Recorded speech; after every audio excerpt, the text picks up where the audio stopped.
Friday Night Hoops presented by First Service Federal Credit Union. You are looking live at Reynoldsburg High School, the Summit campus here in Reynoldsburg, Ohio, where tonight the Cruisers take on Jordan Bowens, Xavier McKinney, and the Reynoldsburg Raiders in an important early season matchup here in the OCC Buckeye. Hi, everybody. It's Rick Cooper, the voice of the Cruisers. It's great to have you with us here on the Groveport Sports Network. We welcome you to Friday Night Hoops. They are presented exclusively all season long by First Service Federal Credit Union, serving your community since 1956. The dedicated and friendly staff will help you meet your everyday banking and long-term goals. Switch for the savings, stay for the service.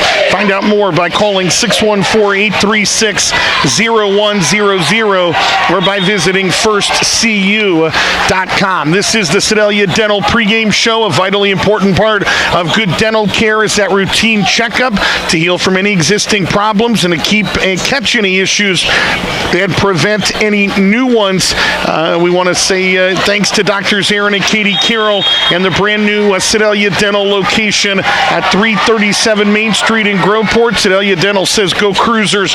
Call them at 836-2222 or visit SedaliaDental.com. And it is Friday Night Hoops, again presented exclusively by First Service Federal Credit Union. It is the first of two meetings this year between the Cruisers and the Raiders. We'll have both of them for you here on the Groveport Sports Network. Sixth-year head coach Andy Moore took the Reynoldsburg Raiders further than they have ever gone in the history of the school. They went to the Division I state championship game a season ago before falling 56-41 to Levi Davis, Anthony Kalo, and Olentangy Orange. It was a wild ride, to say the least, for this Reynoldsburg basketball program. They had to rally from a double-digit deficit in the fourth quarter just to win a district title all the way back in round 2 at the Columbus Fairgrounds against Hilliard Bradley, who came in as a number 15 seed. It took 2 overtimes to knock off a talented Olentangy Liberty team, the number 3 seed, in the regional final in a game that the Raiders trailed by 6 with a $1.19 to play in the game. And in the state semifinals, we were there when Xavier McKinney scored on a lay-in off an inbounds play with no time left on the clock. Trailing 63-62, Reynoldsburg pulled off the improbable 64-63 win against Lakota East. Gone from last year's 26-2 team. When you put it all together, it's 41 points, 14 rebounds, 8 assists. I think 56% of their offensive output from a year ago. Most of that coming out of the hands of Jordan Fisher, who's at Ohio U this year, the Ohio OCC Buckeye Player of the Year a year ago, and Toby Wokolo, who's up at the University of Toledo. He was a second-team All-League selection a year ago. They had a pretty good point guard, too, in Damon Griffin, who was primarily or thought to be a football guy and came in and really solidified that spot at point guard. Back for the Raiders this year are 2 Ohio University basketball commits. Talking about senior Xavier McKinney, 20.2 points, and 6'6" senior center Jordan Bowens, a 4-year starter, 17 points, 11.7 rebounds. He also dishes out a team-best 4.3 assists. You add in the emergence of sophomore Makai Roddy, 17.5 a game, and junior Braylon McKinney, the younger brother of Xavier McKinney, and the Raiders look to have plenty of pieces to maybe make another run in the month of March. They come in tonight, it's 4-1 overall. They are a perfect 3-0 in the OCC Buckeye. Their only blemish to this point was their opener, 65-51, a loss at that All-Ohio Classic that Groveport Madison was supposed to play in. They played, Reynoldsburg did, at Licking Heights High School against Lutheran East, the Division V state champs, back on the 29th of November. Groveport Madison won for the 3rd straight time on Wednesday night. It was a game initially slated for Tuesday. Taze Valley did not have school Tuesday. They're not allowed to play on days they do not have school, so it got pushed back a day, and Groveport Madison knocked knocked off Taze Valley 72-51 in that game. They led by 11. Taze Valley was hanging around with about 3 minutes to play in that third quarter when the Cruisers ended up going on a 15-0 run to end the third. To start the fourth, they opened up a 65-39 advantage and never looked back. The Cruisers put 25 on the board in the third when they outscored the Vikings 25-16. They blocked 10 shots in that game, and they held Taze Valley to just 27% shooting. Tyreek Ruffin, one of his best days ever, wearing the Cruiser red and black. He had 4 of 8 threes, matched a career high with 24 points. Sophomore Jordan Wagner has been playing good basketball as well, 14 points and a team best 6 assists on 6 of 13 shooting. It was Brody Fields who has had some really big scoring days that led Taze Valley with a dozen. Cruisers did a pretty good job on him. They also dominated the backboards 53-38. They went plus 15 in that game with 24 of those 53 rebounds coming on the offensive end. Should be a fun one tonight from here at Reynoldsburg. These two teams have had plenty of wars the past couple of seasons, and we expect nothing different tonight in the first of 2 meetings between Groveport, Madison, and Reynoldsburg. Let's again say thanks to the exclusive sponsor of tonight's pregame show. That would be Sedalia Dental. Drs. Aaron and Katie Carroll and the team at Sedalia Dental say happy holidays, and they promise to make your next trip to the dentist pleasant, comfortable, and welcoming. Visit their brand new office, beautiful facility, 337 Main Street in Groveport, or learn more at sedaliadental.com. A quick look at tonight's injury report. First of all, for Groveport Madison, Tro Glenn out again tonight, but he is close to coming back. He has gotten the green light to start practicing in full in practice. They are kind of staggering things a little bit. Remember the young man that broke a couple of vertebrae in his neck during football season all the way back in week 2 on the 29th of August. He's an NCAA Division II Central State football commit. Really high IQ, long and lean, loves to defend, and they're going to like to get him back. Tro Glenn should be back maybe for game 1 after Christmas and the New Year. Cruisers do not play again after tonight all the way until January the 6th against Olentangy Orange, and we expect to see Tro Glenn in that game. Doubtful tonight, Melvin Shepard got a start earlier in the year. Sophomore forward, a knee injury, something he has battled of late, something he had surgery on in middle school. 6'4" sophomore battling the flu as well. Did not play Wednesday night and is doubtful to play tonight. Isaiah Crutcher is battling a knee injury as well, a meniscus issue. Did not play Wednesday against Taze Valley. Lamont Hampton is optimistic they will have him back for that big game at Olentangy Orange on January the 6th. And Ty Cooper, the 6-foot senior guard, is out 4 to 6 weeks with a broken ankle. Suffered that in practice on December 3rd and is expected to be back for that Olentangy Orange, now maybe not Orange, but Pickerington Central game on Friday night, January the 9th. So a couple other Cruisers tonight we're going to keep an eye on that did not play on Wednesday night, and their status for tonight is to be determined. We'll talk about that as the night goes on. For Reynoldsburg tonight, expected to play Makai Roddy, the 6'1" sophomore guard, did not play on Tuesday night in their win at Logan, but Andy Moore did not practice on Wednesday either. Practiced late in the week. Andy Moore was confident that Makai Roddy would be able to go tonight. Maybe one of those situations on Tuesday where he was not needed a whole heck of a lot in a convincing win over at Logan, but he should be able to go tonight. He's their second leading scorer at better than 17 points a game. We have a lot coming up on a packed Sedalia Dental pregame show. We'll tell you a little bit more about the Raiders from Reynoldsburg, some of the great previous meetings between these two teams. We'll tell you a little bit about Reynoldsburg and Groveport football and who won that matchup this year. That has turned into a pretty good battle that Mitch Westcamp and the Cruisers have began to win more than lose. We'll tell you a little bit more about that as well. We'll again compare these two teams statistically as well as we count you down to tonight's Birch Tavern opening tip. But when we come back, we introduce you to tonight's starting lineups. It's Groveport Madison 3-1, 2-1 in the OCC Buckeye. A really, really important game on the road tonight against 4-1 Reynoldsburg. The Raiders are the defending champs here in the OCC Buckeye, and they have gotten now to a 3-0 start in the league here in 2025-26. We'll take a 60-second timeout, courtesy of State Street Advisors, and we will introduce you to tonight's starting lineups. Those are coming up next as you watch Friday Night Hoops. They are presented exclusively by our good friends at State Street Advisors as you watch the sights and the sounds of the Groveport Sports Network. Mark Kavanik and State Street Advisors is the official financial advisor sponsor of the Groveport Sports Network. Conveniently located at 647 Park Meadow Road in Westerville, Mark Kavanik and State Street Advisors is ready to equip you with a comprehensive evaluation of your current financial state to assist you in planning for your future. State Street Advisors will guide you in formulating a series of achievable steps that can help you reach your objectives. Mark Kavanik and State Street Advisors is the official financial advisor sponsor of the Groveport Sports Network. Phone 614-895-2584 or visit statestreetadvisors.com to learn more. Mark Kavanik is an investment advisor representative offering securities and advisory services through Cetera Advisors LLC, member FINRA, SIPC, a broker, dealer, and registered investment advisor. Cetera is under separate ownership from any other named entity. State Street Advisors, wealth creation, preservation, and transfer. This is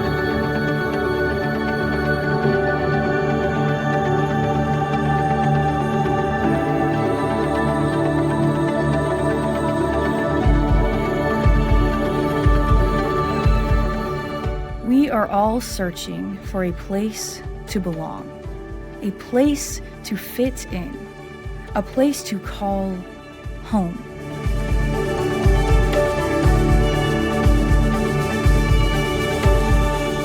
We long for solid ground that allows us to grow far beyond our dreams, seeking guidance as we navigate life's lessons.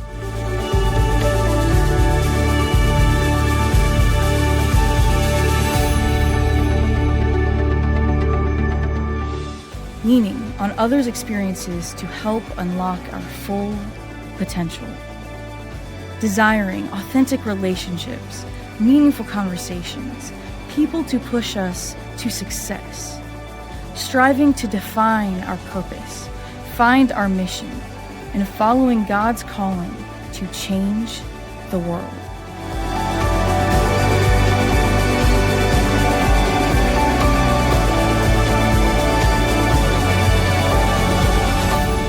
We are all searching.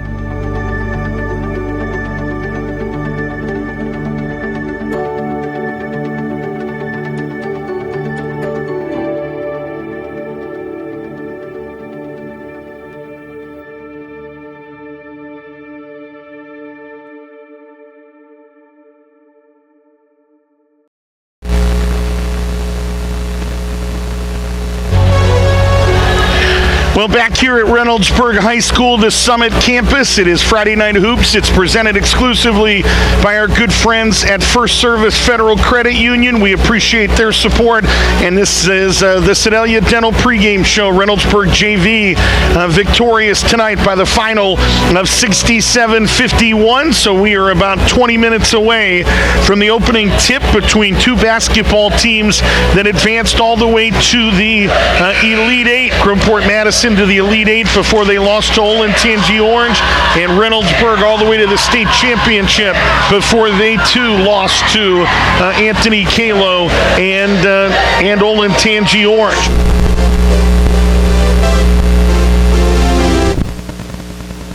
And they lost to Devin Brown and Olentangy Orange in that state championship. Let's say a little bit more about Reynoldsburg. They are the Raiders.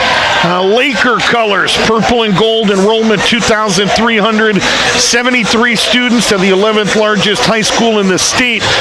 Biggest male enrollment in the Central District behind only Gahanna-Lincoln. Two locations, the Summit campus where we are tonight and Livingston campus off really 70 and Bryce crossroad, 2 different campuses, but they come together to form one sports team. Football plays at the Livingston campus. Basketball, baseball, and softball all play here at the Summit campus. And obviously when you have 2,373 students, no matter what kind of expansion there is, you are Division I in everything. 2 schools, Livingston and Summit, that are 5.2 miles apart. Boys basketball is led by 55-year-old Andy Moore in his 6th season at the helm. Andy Moore spent 26 years total as a college assistant at places like Virginia Tech, Michigan, Eastern Michigan, Bowling Green, Kenyon College, and Air Force. He was actually the director of basketball operations for a couple of years at Eastern Michigan, as well as 1 year at Michigan, and was part of an NIT championship. I think that was up in Michigan. He told us the best player that he ever coached was Eric Green at Virginia Tech, who was the ACC Player of the Year and the nation's leading scorer back in 2013. One of his last assistant jobs was at the Air Force Academy. He was there 6 years, from 2014 to 2020, and they ran what was that guy's name? Pancho Pete Carell. The Princeton offense is what he ran his final 6 years as a college assistant. So that's a little bit about the 55-year-old head coach. Never a dull moment when you talk to Andy Moore. Spoke with him for an hour and a half the other night and loved every minute of it. They've won 6 state championships in school history, one of them in girls basketball in 2022 when they knocked off Mason High School 63-56 at the University of Dayton. One state title in girls volleyball back in 1989, and they have won 4 state titles in girls track and field in 2009, 2010, 2011, and 2012. They have made 8 football appearances in playoff appearances. Had a string of 6 in a row that ended this year. They finished 1-9, 1-6 in the Buckeye, and did not advance into the 12-team Division I Region 3 playoffs. They have 4 girls basketball Final Fours, and of course the one boys basketball Final Four when they were the state runner-up this season. They have won 4 district championships in boys basketball, 2006, 2012, 2018. All 18 was with a guy by the name of Scott Davis, who was the predecessor to Andy Moore.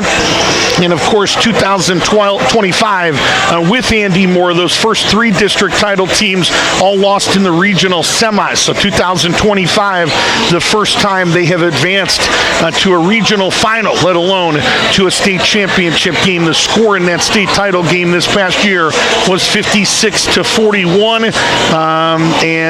Olentangy Orange won that game. Looking at some of the notes, they led, did Orange by as many as 25 in the fourth quarter, kind of cruised to the 15-point win. A very big day for maybe their 3rd or 4th kind of scorer option. Talking about Ellis Apia, who led the Pioneers with a career-high 20 points. He had 8 of 10 shots from the field, 3 of 4 on threes. And we're not kidding when we say Ellis Apia was kind of a 4th or 5th option on that team. You had Devin Brown, you had Levi Davis, you had Trayton Schrader, you had the big kid Keegan up. There was firepower everywhere, and Apia played his best game in the biggest game. Damon Griffin missed all 6 of his field goal attempts in that game, the Reynoldsburg point guard, and did not score. The difference, the great equalizer, the 3-point line.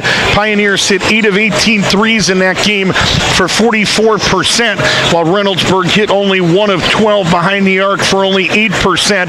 Orange shot 47% from the field, and they held the Raiders to just 38%. Both teams turned it over only 9 times in that state championship game. So that's a little bit about the state title and Olentangy Orange and Reynoldsburg. Jack Purtell is a legend in girls basketball that coached here at Reynoldsburg. He stepped away after 21 seasons after the 2022-23 campaign. He was also the athletic director, resigned as the coach, stayed as the AD for another year, so finished up at Reynoldsburg in 23-24, finished here with a 408 and 122 record. That's a 77% winning percentage coaching girls basketball. He also spent 11 years as a varsity boys coach at Chippewa and Coshocton, where he won 120 20 games between those two schools. Has 42 career, well, that's not right, Rick Cooper. Got his 500th career win. I can tell you that, against Lancaster about 4 years ago, and is still coaching. Stepped away from here at Reynoldsburg and went down the road to Newark and is in year number 2 coaching the Newark Lady Wildcats here in 2025-26. He was always good to us, and I know he was a Cleveland Browns fan, so we always give Jack Purtell a little bit of love, but I wish him the best down there. Joan Armour's the second-year head coach here for Reynoldsburg football, went 1-9 this year. He took over for Mark Fillmore, who was a Reynoldsburg alum. Cruisers won this year's meeting between the two teams. They have won 3 of 4. They won that game this year 20-7 at Reynoldsburg when JoJo Foster did what JoJo Foster did most of the season. The fifth 100-yard game of the year, 25 carries, 156 yards, and a touchdown. Went over the 1,000-yard mark in that game. Troy Hines, the Cruiser basketball guard, a 34-yard touchdown catch in the third quarter that extended the advantage 17-0. And Christian Gutierrez Sanchez, named a third-team All-State selection about a week and a half ago, was a perfect 2 of 2 on field goals, and including a career long from 47. At that point in the season, he was a perfect 20 of 20 on extra points. The Raiders had just 8 first downs in that game. Some distinguished alum from Reynoldsburg. You baseball fans will know the name Mike Matheny. 10 years as a major league manager, won 756 games, helped lead the Cardinals to 3 NL Central Division titles and a World Series appearance. They didn't win, but he took them there in 2013. He played 12 years in the major leagues as well, hit 67 career home runs. Eric Fryer played here, 3 major league teams, the Pirates, the Twins, and the Cardinals, 2007 to 2011. Armand Robinson was a wide receiver here, played for Woody Underwood at Reynoldsburg, 78 catches, more than 1,300 yards at Reynoldsburg. He's also the record holder at Miami of Ohio with 210 receptions, 2,500 plus yards, 15 touchdowns. Roosevelt Nix played here, played 5 years with the Pittsburgh Steelers, and then into the Arena League with the Cleveland Gladiators. He was a 4-time first-team All-MAC selection and is number 2 at Kent State all-time in sacks. Ashton Doolin, the current guy playing in the NFL with the Indianapolis Colts, caught 5 footballs this year for 106 yards. He leads Malone in almost every receiving statistic, 189 receptions, 3,188 career yards, and 5,455 all-purpose yards. And I'm going to bet you that nobody ever beats those records. And the reason is, once Ashton Doolin left Malone, they shut down football and have not had a program since.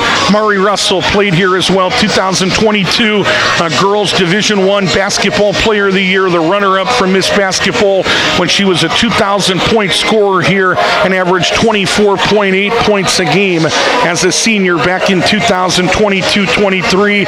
Signed with West Virginia, played 1 game there, scored 4 points, and did not continue her career beyond that. So some keys to victory from these 2 head coaches. Lamont Hampton said, Rick, we want to get in a fast start. Dug ourselves a big hole against Newark. Got to get off to a good start tonight. He has talked a lot about free throw shooting. Cruiser shot him at a 62% clip a year ago. They were improving. That was better than the last couple of seasons prior. This year they have had their struggles. 56% at the stripe, and that could be a storyline tonight. He always talks about moving the basketball and not playing a hero ball. It talks about rebounding. So we have a tendency to lean on our athleticism. They were plus 15 the other night, so obviously they have done a pretty good job in that area. For Andy Moore in Reynoldsburg, he said, Rick, we have to be consistent. Practice habits, preparation. Andy Moore said, preparing for every team the same way. He said, our energy is through the roof when we play Ignatius, Princeton, Centerville, Whitmer. It's got to be through the roof tonight and throughout this season. He wants to keep turnovers at about 10 a game. Groveport Madison, their goal is less than 8, but they are averaging 16 turnovers a game through 4 games. Andy Moore talks about rebounding. He said it has been a quote-unquote glaring weakness against Groveport Madison the past couple of years. He said we cannot give them second, third, and fourth opportunities tonight or we're going to get beat. He wants to keep the Cruisers out of transition, and with their inexperience, he talked to us a lot about leaning on veterans tonight like Jordan Bowens and Xavier McKinney. He said we really missed the experience of our veterans from a year ago. Jordan Fisher, Toby Wokolo, Damon Griffin. He said they had success in big games, playing major minutes. X and Jordan are the two guys that have been in those big games, so we will lean a lot on them this year on and off the court. So that is some thoughts from the two head coaches. Reynoldsburg has won 7 in a row. They won last year's meetings. They won the first one on December the 20th, 62-56 at Groveport, Madison. They trailed by 10 with a minute left to play in the third quarter. They went on a 24-6 run in the final 9-11 and won that game by 6 points. Xavier McKinney scored on a runner with a minute 47 to play in the game that give the Raiders their first lead of the second half, 57-56.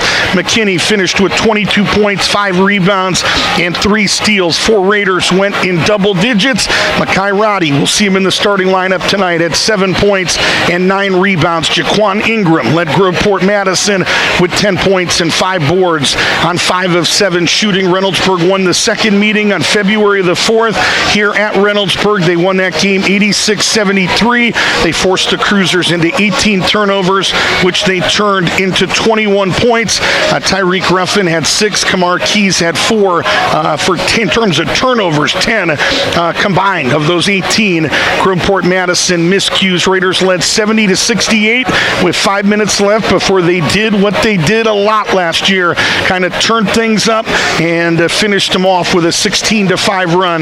The Raiders shot 53% from the field, and they were plus 15 in terms of rebounding margin in that game. Jordan Fisher at 23 points and 6 rebounds. The last win for Groveport Madison in this series was back on December 7th of 2021. That was the first of 3 meetings that year between these two teams.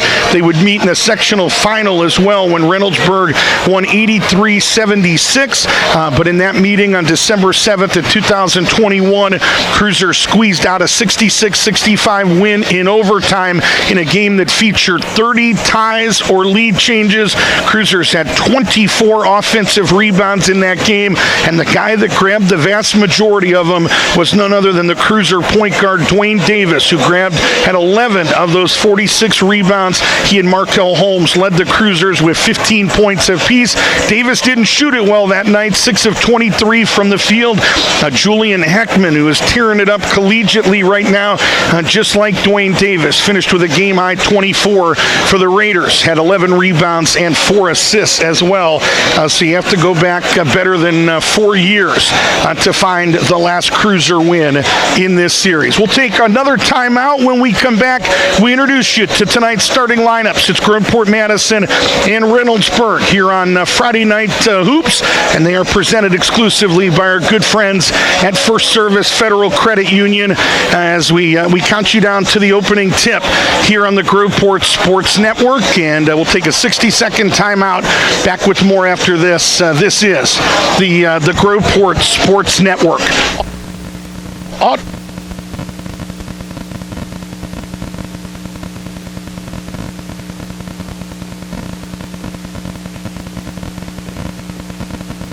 For quite some time. Ready.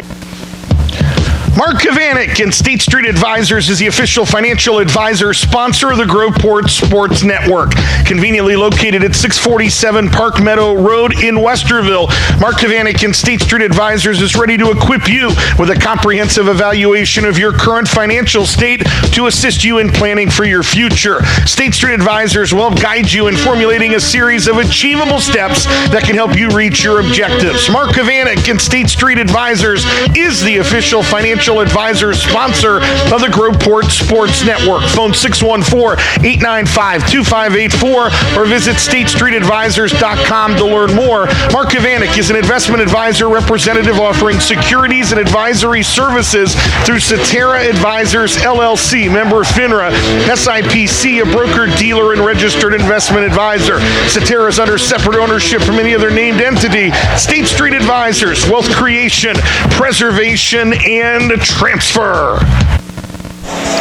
Well, let's introduce you to tonight's starting lineups here on the Sedalia Dental pregame show as we count you down to tonight's Birch Tavern opening tip. We will start with the home team from Reynoldsburg. They come in at 4-1. They are 3-0 in the OCC Buckeye.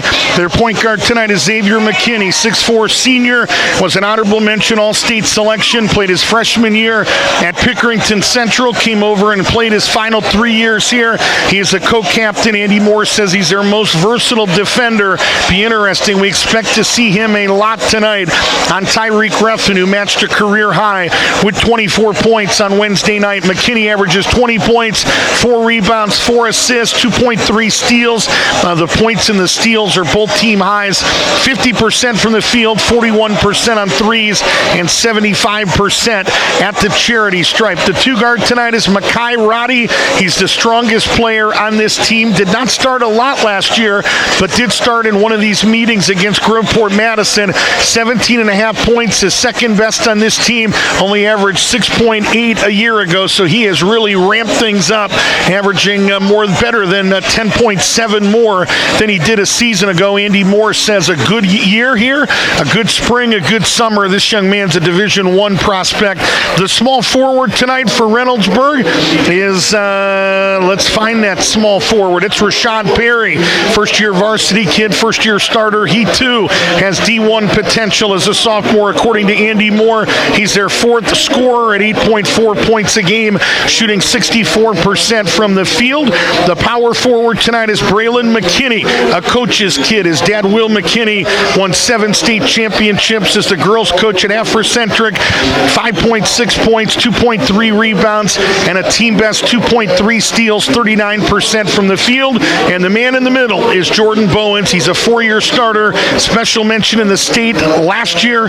He and McKinney will join Jordan Fisher next year at Ohio University in Athens. He's a proud product of Baldwin Middle School, 17 points and a team-best 11.7 rebounds. Also dishes out a team-best 4.3 assists and is shooting a little bit low right now, 39% from the field. He's got some expanded range, but it hasn't translated yet into really a good shooting percentage. Only 17% on threes, 2 of 12 coming in. The Raider head coach is 55-year-old Andy Moore in his 6th season, 89 wins, 40 losses. He wins at a clip of 69%, 92 Muskingum grad, 88 Mount Vernon grad, where he played for his dad, Dave Moore, and was a 2-time OCC Player of the Year there at Mount Vernon. I took over, as we said, for Scott Davis, who was let go in 2020. He is assisted tonight by 74-year-old Brian Strom, who's going to step away at the end of the year after 40 years in coaching. Devin Howard, 3 years with Reynoldsburg after 13 at Pick Central. Will O'Hara, a health and PE teacher, is the JV head coach. And Rich Smith, in year 3, is a retired FBI guy. For Groveport Madison tonight, at the guards, Tyreek Ruffin, 24 points, 4 of 8 threes on Wednesday night. Team leader at 13.8 a game.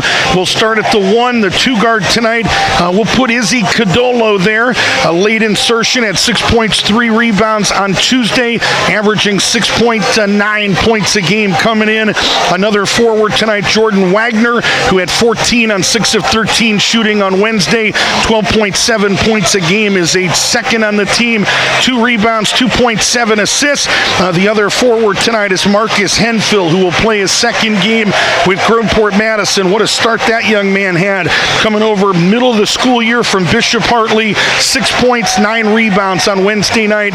Only shot 3 of 13, but really got active on the glass. And you talk about active on the glass, how about Kofi Cadolo? A double-double on Wednesday night, 12 points, 10 rebounds. He is averaging a team-best 12.5 boards a game, along with 6.3 rebounds. Lamont Hampton, the 46-year-old head coach of the Cruisers, in year number 6, 55 wins and 64 losses. He wins at a clip of 46%. We'll take our final timeout. We throw the basketball up next here on the Birch Tavern opening tip. Coming up next, this is the Groveport Sports Network.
National anthem means we're just about set to play basketball. Your referee for tonight's game is Donald Wood, 13 years as an official. Mike Burwell, longtime official here in Central Ohio, is the U1 with 18 years. And Steve DeRodes will be tonight's U2 with 15 years, so some 46 years between this veteran officiating crew. Final broadcast for us here in 2025.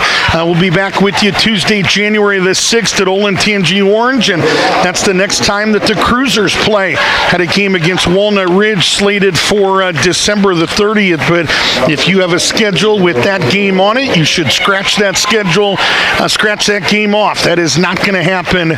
So again, the next time the Cruisers play, which is kind of dangerous, 18 days off is unheard of in high school basketball. And Merry Christmas after an 18-day break. Most of those guys have graduated, but you're still dealing with one of the best coaches and one of the best programs in Central Ohio, talking about Anthony Kalo and Olentangy Orange.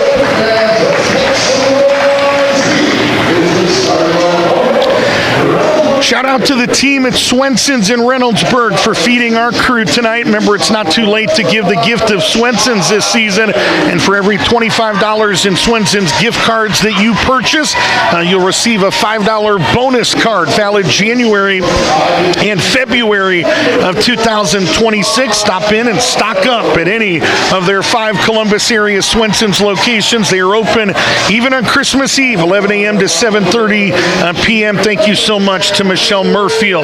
Basketball fans, be sure to check out tonight's Bexley Car Care Play of the Game here on the Groveport Sports Network. Bexley Car Care, locally owned and operated, 23 years in the business. Expert auto repair you can trust. Mike Kimbler and Bexley Car Care, licensed and certified to handle all of your automotive needs. They're the exclusive sponsor of tonight's Bexley Car Care Play of the Game. We will put that out for you after this basketball game is over, so be looking for that on the Groveport Sports Network. Flyers Pizza is tonight's official pizza of the Groveport Sports Network. What better way to enjoy tonight's broadcast than with Flyers? How about an Old World or Bomber pizza, some boneless wings, and a fresh salad? They'll call it a family meal, and it's at Flyers Pizza, the official pizza of the Groveport Sports Network. Visit FlyersPizza.com. So that puts a wrap on the Sedalia Dental pregame show. Tonight's opening tip is brought to you by the Birch Tavern in the village of Groveport. They're open every day from 11 a.m. to 11 p.m. and it's a great place to gather with family and friends for a delicious meal. Check out their website at birchtavern.com or for more details. The Birch is the exclusive sponsor of tonight's opening tip, and we are underway from Reynoldsburg. Xavier McKinney, the point guard, running the show with the graduation of Damon Griffin. Raiders had it, and they lost it. It'll stay here. Ruffin was pointing the other way to say it went off of the Raider. That Raider was Braylon McKinney. So they will line up with 2 guys at one elbow, one at the other. And top of the key, number 5, Rashad Perry. They get it in. Raiders, far side of your screen, shooting the basketball in the first half as McKinney got a pretty good look on a 3. And Tyreek Ruffin, who had 10 rebounds on Wednesday night, cleans the glass, and the Cruisers, their opening possession here, just underway. Friday Night Hoops presented by First Service Federal Credit Union. And the ball lost and taken away, racing to the other end and put up and in for 2. And that's Braylon McKinney, who took it away from Izzy Cadolo. And the Raiders strike first. They lead 2-0. Jordan Wagner had guys turning around and doing spins there, top of the key. Had Rashad Perry all confused, but could not finish. To the other end, no good up close was Perry, and a rebound to the Cruisers. Advantage for Groveport Madison. Henfield to the other end. The basket is good, and he was fouled. So Marcus Henfield with his first points in this game. The foul is going to be charged to Rashad Perry. It's his first and the team first. And Marcus Henfield will go to the line and shoot the first free throw of this game with a chance for the Cruisers to take their first lead. Young man that just enrolled at Groveport, Madison. Was at Bishop Hartley. Was a 2-year varsity kid there. Misses the free throw, but a rebound to Groveport, Madison. Lamont Hampton said, all I remember is that young man grabbed an offensive rebound after offensive rebound, and right on cue, he grabbed one there. Ruffin attacked the rim and dropped it in, and he was fouled. The bucket is good for Tyreek Ruffin. Cruisers have taken their first lead. The foul is going to be charged to 34.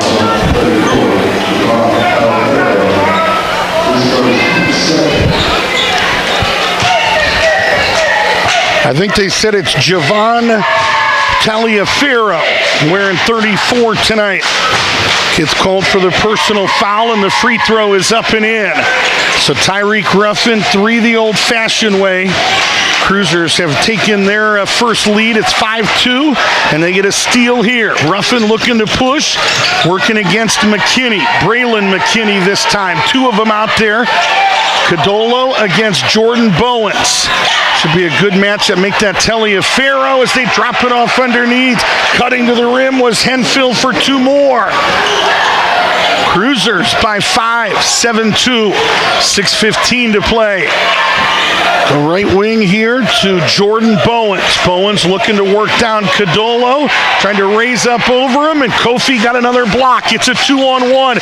Izzy tried to drop it off, and pass deflected and taken away by the Raiders. Did a good job of seeing it, but kind of left his feet and was just not really in a good position to make a good pass, but credit to Cadolo for at least seeing that opportunity.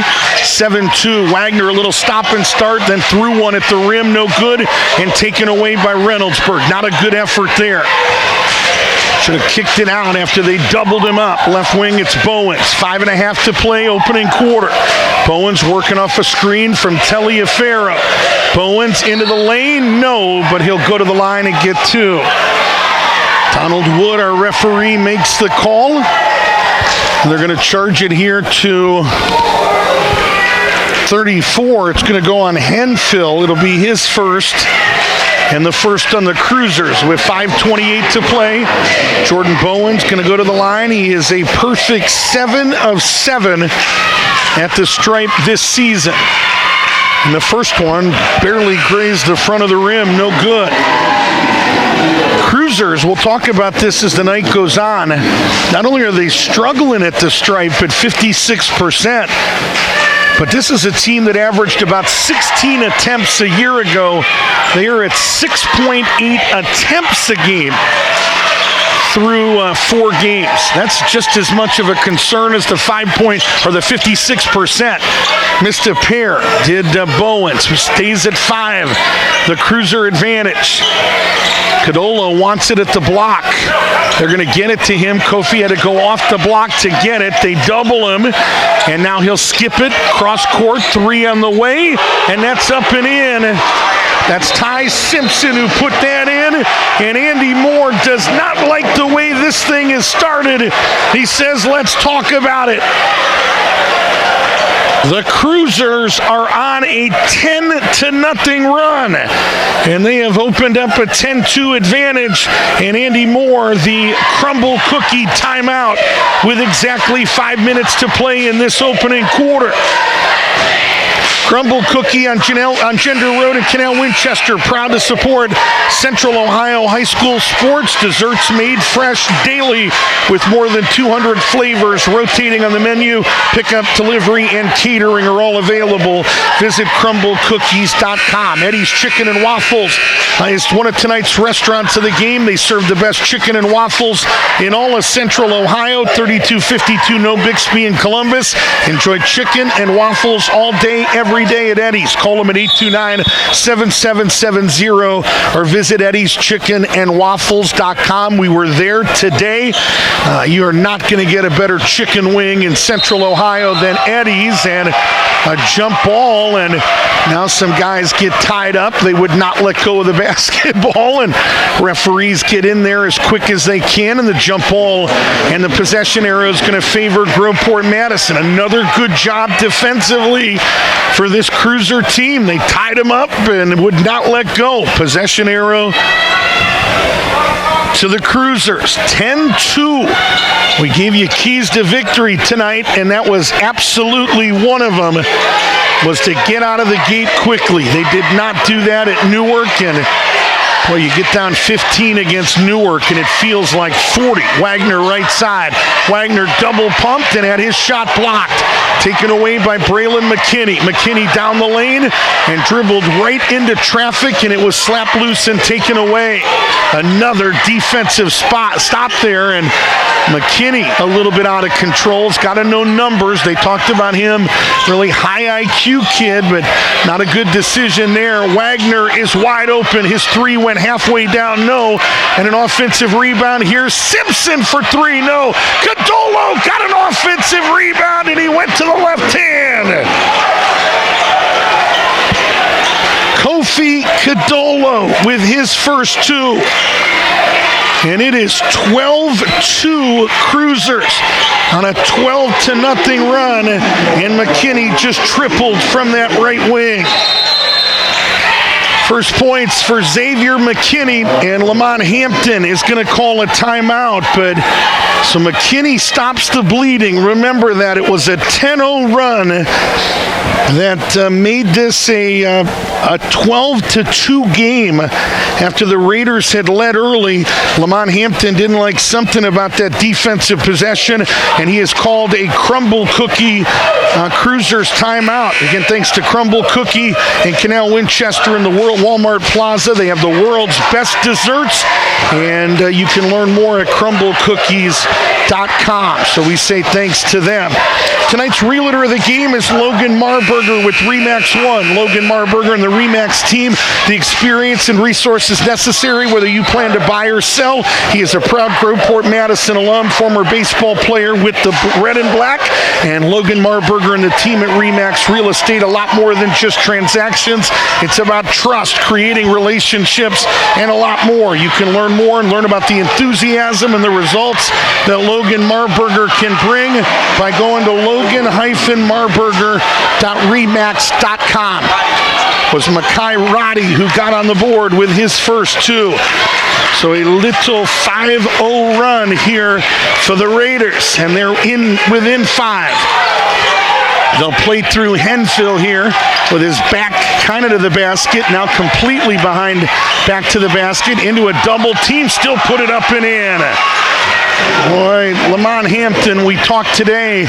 Say, Rick, I just like this kid's game. He just gets out there and kind of ground and pound, ready to bang and do the dirty work. 10-footer on the right side is no good by Bowens. Make that parry. Cruisers looking for more, up 7. And they take it away from Wagner, who has been sped up a little bit into a couple questionable decisions, and it leads to points at the other end. Was Makai Roddy, who just tripled. So Roddy now with a 2 and a 3, and all of a sudden this is a 2-possession game, 14-10. Cadolo out there trying to help Ruffin. Sometimes that does more damage than good as they send 2 at him anyway. Cadolo gets away from him, now to Wagner, back to Cadolo, kind of diving to the rim, lost the basketball, and they're going to call a bump on one of the Raiders. Raider fans wanted the walk on Cadolo, but the reason that Kofi lost his balance was because they bumped him, and the guy that bumped him is Makai Roddy, who just picked up his first, and it is, I believe, the second on the team. Scoreboard right now, nope, third on the team, I beg your pardon. Non-shooting foul, so Ruffin will bring it in. Tyreek to Simpson on that right wing. Simpson around the horn to Ruffin. Henfield wanted another opportunity at the block. Instead, Ruffin hoists a 3, no good. That's not a good idea there. Boy, feed the big fella. Play inside out. Instead, dribble to the top of the key. You can get that shot anytime you want it. And heaved a 3 on the run. 14-10. Well, I think Henfield, a guy that you can play through. They've got Bowens, yes, but Bowens is going to have to deal with Kofi Cadolo, and Henfield had an advantage there. Get him the ball, play inside out. McKinney picks up his dribble. Right side it is Bowens, headed to Ohio U, spins into the lane, missed up close, and a late foul. Boy, Steve DeRodes right underneath that basket as our U2 And that call came in from all the way out about 45 feet away. It was called by Mike Burwell, our U1, and it's going to be a big call because it's on Henfill, and it's going to be his second. So the Cruisers have only committed 2 as a team, but Henfill has committed both of them. First make of the day at the free throw line for Reynoldsburg, now 1 of 3. All of those coming out of the hand of Jordan Bowens. 17 points a game this year, 12.8 points a game last year, 12.8 points a game 2 years ago. Henfill is going to sit down with 6 points and 2 fouls, and now really a big minutes here for Jamal Cox, who will check in. Second one is good again for Bowens, and what? They stepped over the line, bringing the ball in. So Bowens hit both free throws, and then the inbounder, before he got rid of the basketball, stepped over the line. Well, that's an unforced error, and now all of a sudden, the Raiders on a big run of their own with a chance to tie it or take the lead, and Bowens kind of just dips that shoulder, drop steps, and says, "Stop me if you can." They're going to get Kofi Kadolo with his first, team third here in the quarter. And Jordan Bowens, 2 of 4 at the stripe. Will go to the line and try to tie it with a couple here.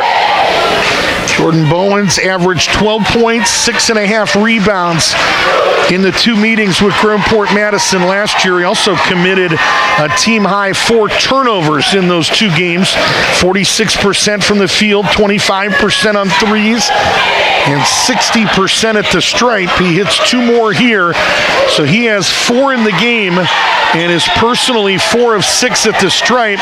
And all of a sudden, this is now a tie basketball game, and now there's some question here as Makai Roddy, or is that McKinney, Coop? Is that McKinney? Yes. That felt like there was something there. Maybe they stepped over the line again, was pleading his case. Jamal Cox is done in terms of his minutes right now.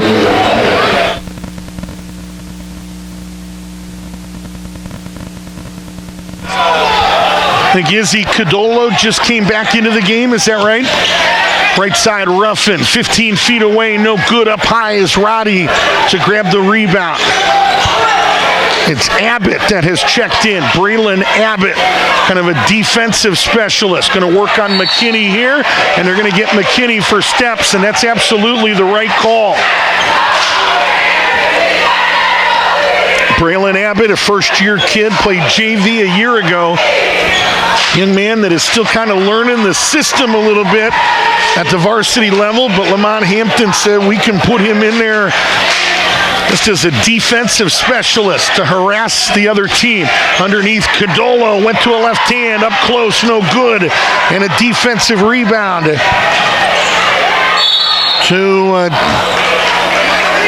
Taliaferro. And what? Ricky Cooper going to tell us what transpired there. It's going to be on Kofi Kadolo. It's his second, team 4th. Bowens to the line for 2.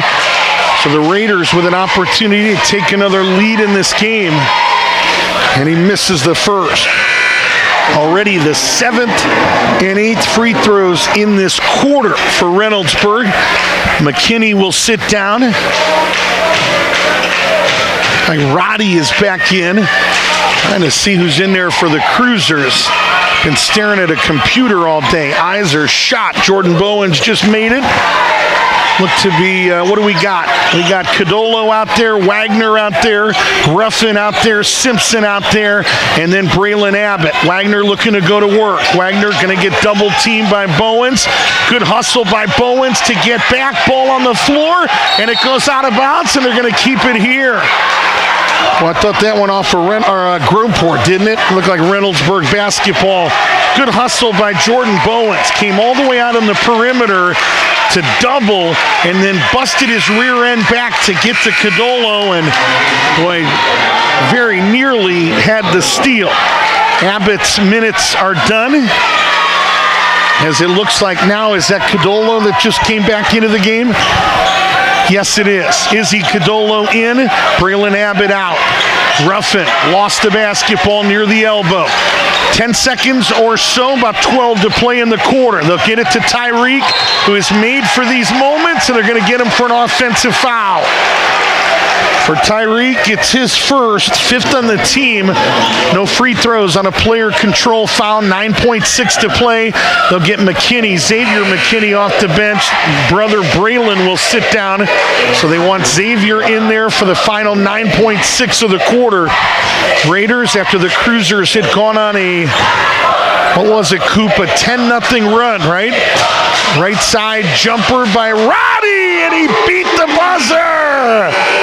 Makai Roddy with a little bit of a step back, and that young man has an 8-point opening quarter. The Raiders have opened up their biggest lead of this game, and it's 18-14. Here at the end of one. So the Cruisers, who once led 10-2, the Raiders come right back. Help me do the math. That is a 16-4 run to end the quarter. And it makes it 18-14 at the end of one. So kind of a back and forth affair here on Friday Night Hoops, presented by First Service Federal Credit Union. Shout out to the team at the Reynoldsburg Swensons. They have fed our crew tonight. Remember, it's not too late to give the gift to Swensons this season. For every $25 in Swensons gift cards that you purchase, you'll receive a $5 bonus card valid in January and February. Stop by and stock up in any of their 5 Columbus area Swensons. Open 11 a.m. to 7:30 p.m. on Christmas Eve. Thanks to Ireland Spa, Ron and Beth Ireland, ready to help you relax, refresh, renew. Named a top 5 hair salon in Columbus. Hair colors, massages, nail services, hair removal, skin care, and much more. Visit IrelandSpa.com. And Jersey Mike's is the official sub shop of the Groveport Sports Network. High quality meats and cheeses. They slice it right in front of you fresh. Fresh baked bread, authentic taste, served Mike's way. Visit JerseyMikes.com. And if this is on Kofi Kadolo,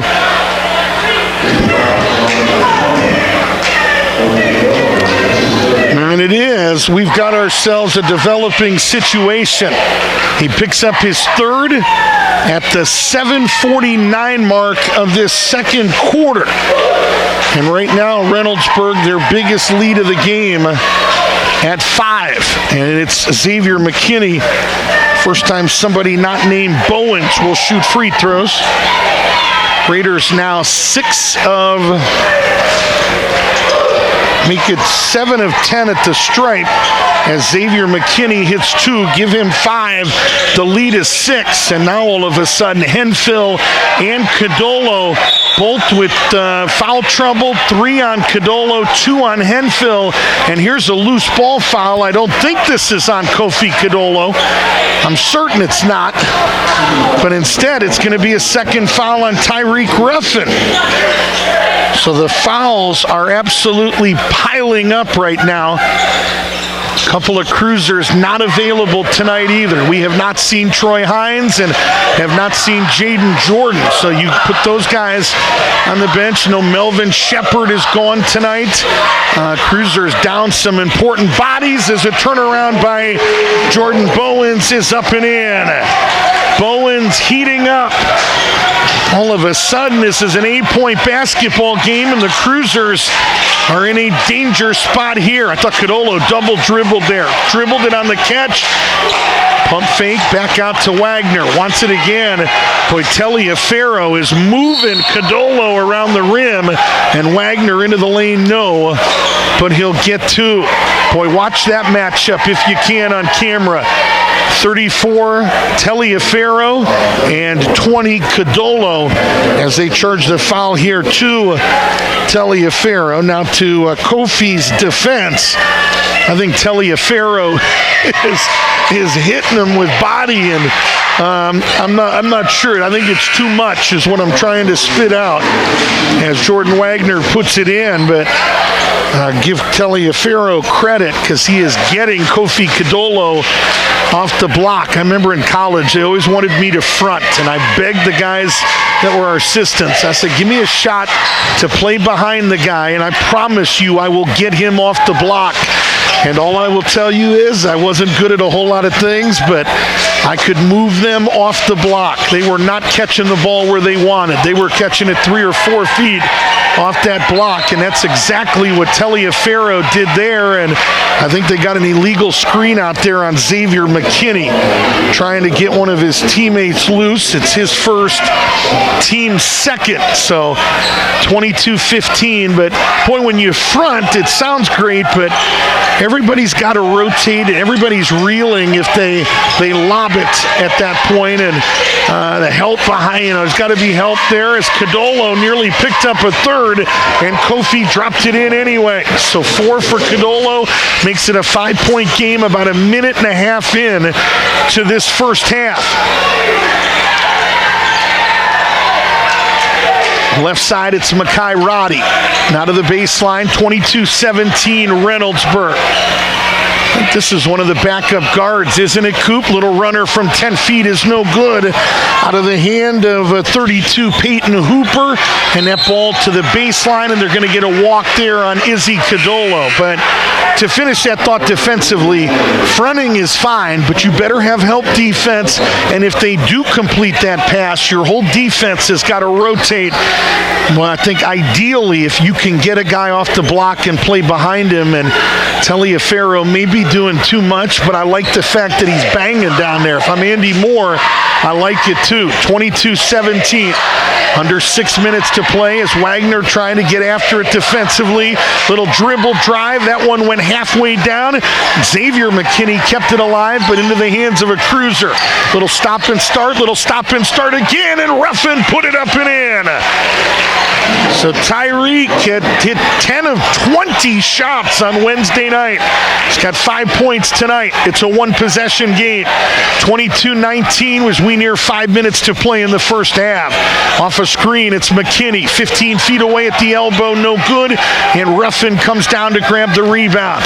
Quick outlet to Wagner. Wagner working against their most versatile defender, and McKinney committed the foul, and Wagner is going to shoot 2. Andy Moore said he thought Xavier McKinney was the best on-the-ball defender in the state. Wagner went right at him there and forced the second personal foul.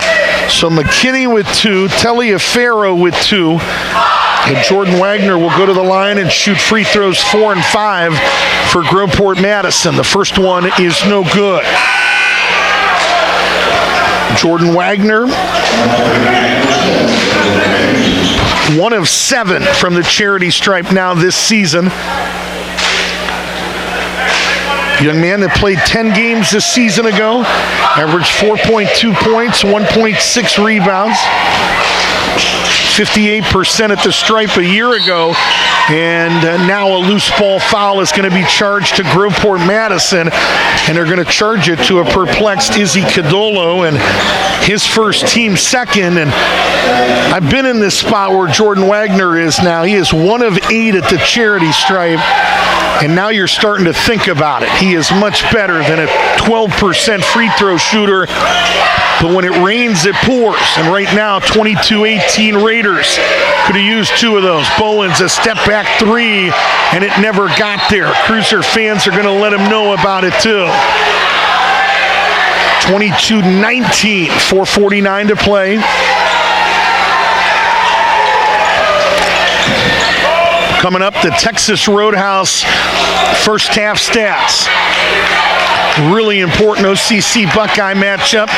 Newark and Pick Central playing tonight as well in the league, and that 3 no good, and it went over the backboard, and it'll go back to Reynoldsburg. Raiders are going to bring a body in. They bring in Makai Roddy. Sitting down is Peyton Hooper, the lefty. The sophomore gets a couple of minutes there. Andy Moore said, I like Peyton Hooper. He knows his role. He's learned how to stay on the floor, is what Andy Moore said.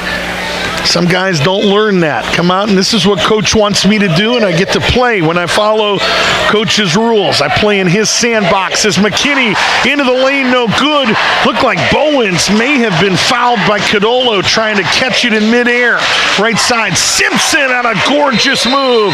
1 dribble, Ty Simpson hits a 17-footer, and Andy Moore has called a crumble cookie timeout.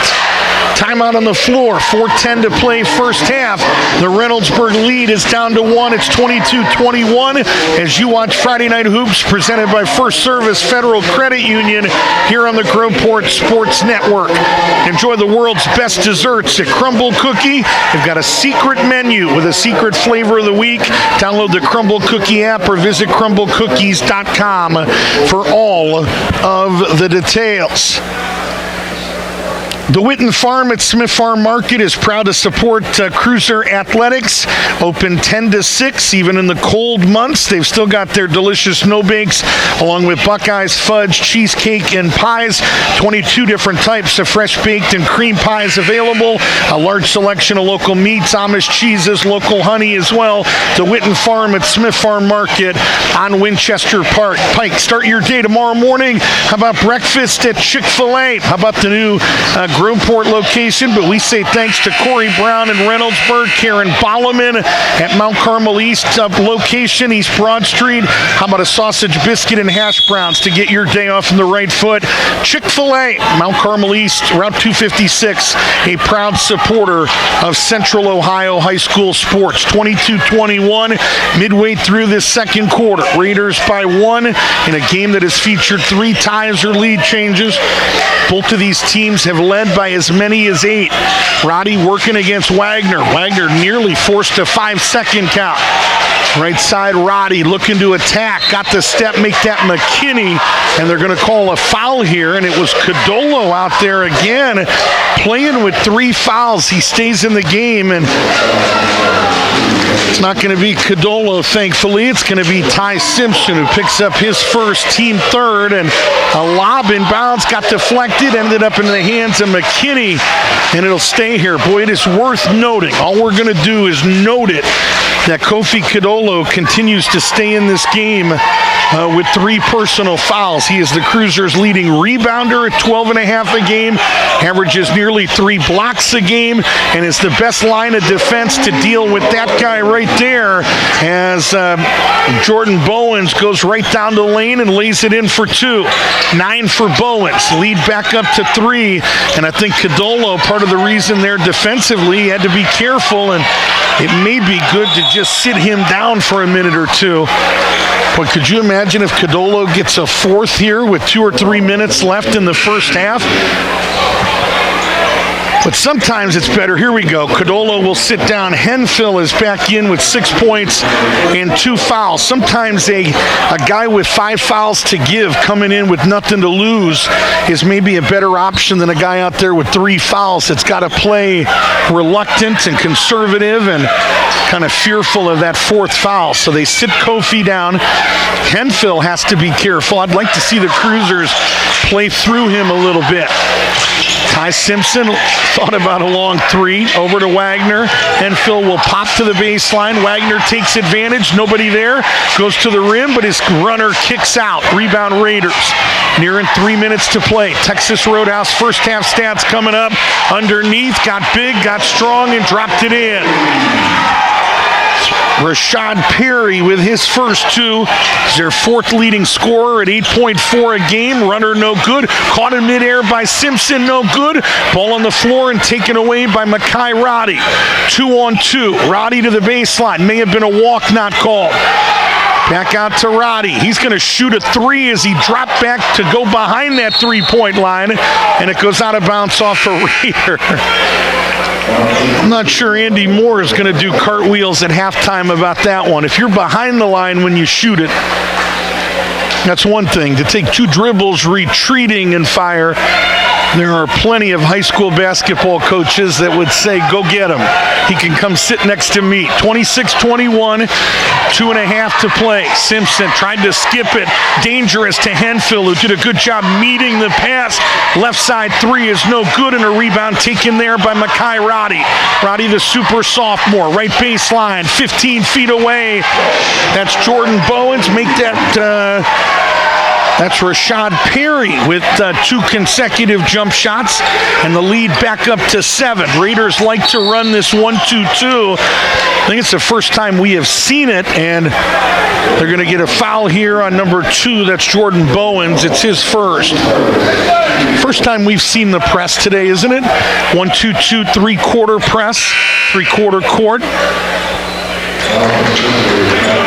Abbott came in for a few moments. Izzy Cadolo will come back in. Cadolo had 6 points, hit 2 of 3 threes on Wednesday night, and that 72-51 win against Taze Valley.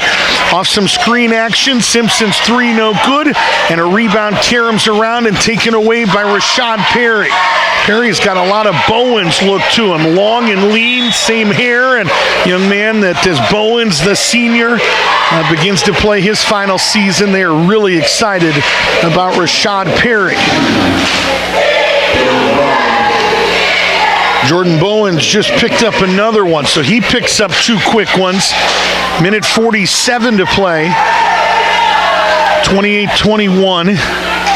7-point game. Raiders are over the limit. That's why Henfill walks to the other end and shoots 2. Marcus Henfill, 6 foot, 5-inch senior, misses the first. Cruisers now 2 of 6 at the charity stripe. Henfill bends the knees, wearing that black Cruiser uniform, red number 34, sights it, shoots it, and hits. Marcus Henfill with 7, makes it a 2-possession game, 28-22. We're under 2 minutes to play in the first half. Texas Roadhouse, Reynoldsburg, first half stats are coming up. And this one goes out of bounds back to Groveport, Madison.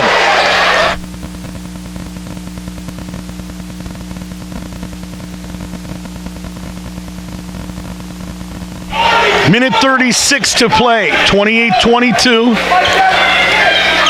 Tyreek Ruffin, right side, nice crossover. Ruffin got the step, but enough of a contest underneath that he missed it. Bowens a long outlet, saved to McKinney, blocked out of his hand by Henfill, and they're going to call a jump ball, and the possession will stay here. Boy, what an effort by Marcus Henfill.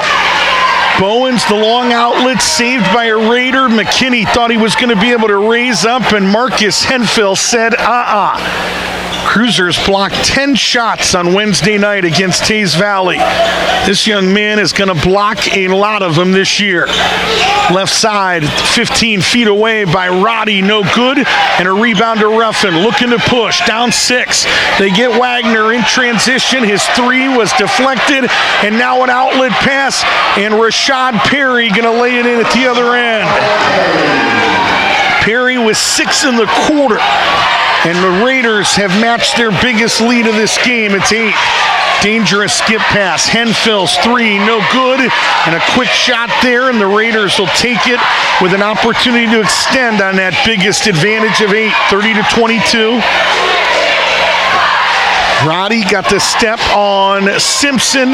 Runner no good. Goes out of bounds back to Groveport, Madison.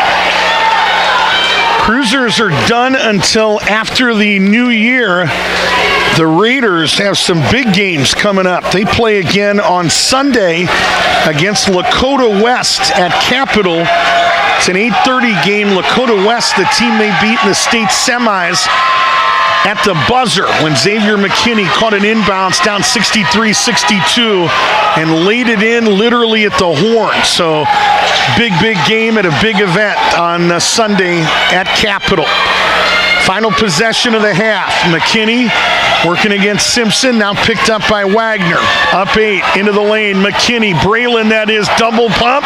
Never got there, taken away by Simpson. 1 second left. They're going to say it got out of his hand. And yes, they're going to beat the buzzer. It was Tyreek Ruffin that got loose in transition, and Tyreek lays it in at the buzzer. And Groveport Madison slices into that deficit a little bit. It's now 30-24 as the Raiders win that second quarter by the score of 12-10. And again, it gets us to our halftime score of 30-24 here at the intermission. Coming up, we'll take a look at tonight's Texas Roadhouse halftime stats, take a look at that injury report. We'll tell you what's going on around the rest of the OCC Buckeye. A big game tonight between Newark and Pickerington Central. But when you have two teams here that got to the Elite Eight in the state title game a year ago, the game of the night here is at the Reynoldsburg Summit campus. Cruisers led this game by the score of 10-2, 12-2, I beg your pardon. After a 10-0 run, the Raiders have clawed back with the help of a 16-4 run to end the first quarter, and they lead here at the intermission by the score of 30-24. The Texas Roadhouse halftime stats are coming up next. It's it's Friday Night Hoops. It's presented exclusively by our good friends at First Service Federal Credit Union as you watch Cruisers Athletics here on the Groveport Sports Network. Mark Kavanik and State Street Advisors is the official financial advisor sponsor of the Groveport Sports Network. Conveniently located at 647 Park Meadow Road in Westerville, Mark Kavanik and State Street Advisors is ready to equip you with a comprehensive evaluation of your current financial state to assist you in planning for your future. State Street Advisors will guide you in formulating a series of achievable steps that can help you reach your objectives. Mark Kavanik and State Street Advisors is the official financial advisor sponsor of the Groveport Sports Network. Phone 614-895-2584 or visit statestreetadvisors.com to learn more. Mark Kavanik is an investment advisor representative offering securities and advisory services through Cetera Advisors LLC, member FINRA, SIPC, a broker, dealer, and registered investment advisor. Cetera is under separate ownership from any other named entity. State Street Advisors, wealth creation, preservation, and transfer. Joe.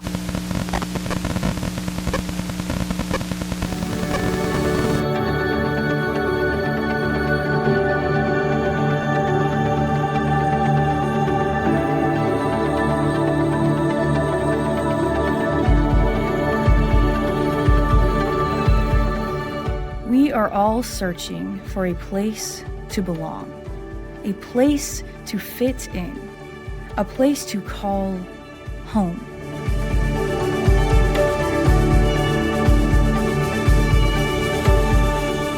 We long for solid ground that allows us to grow far beyond our dreams, seeking guidance as we navigate life's lessons.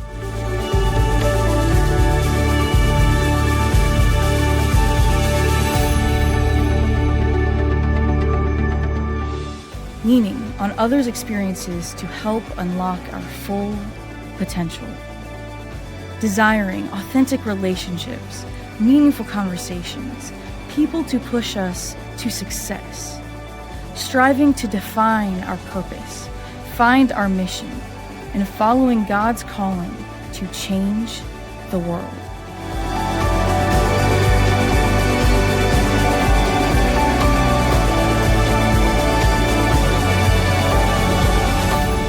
We are all searching.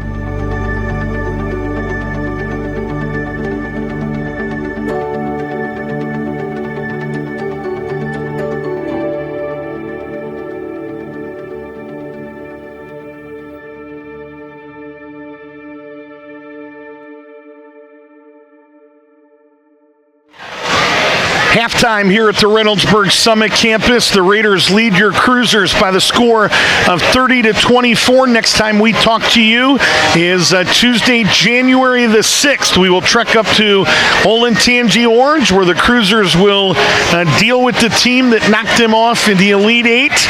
And we'll have that game for you. 7:30, the Birch Tavern opening tip. 7 o'clock, the Sedalia Dental pregame show. And I think that Friday is a home game against Eric Kruger, Landon Evans, and Pickerington Central. So really a big week coming out of the break, coming out of an 18-day layoff for this basketball team. This is their final game before the new year. So we'll see how that goes. But remind you that you can check out tonight the Bexley Car Care Play of the Game here on the Groveport Sports Network. Bexley Car Care is locally owned and operated. 23 years in the business, expert auto repair that you can trust.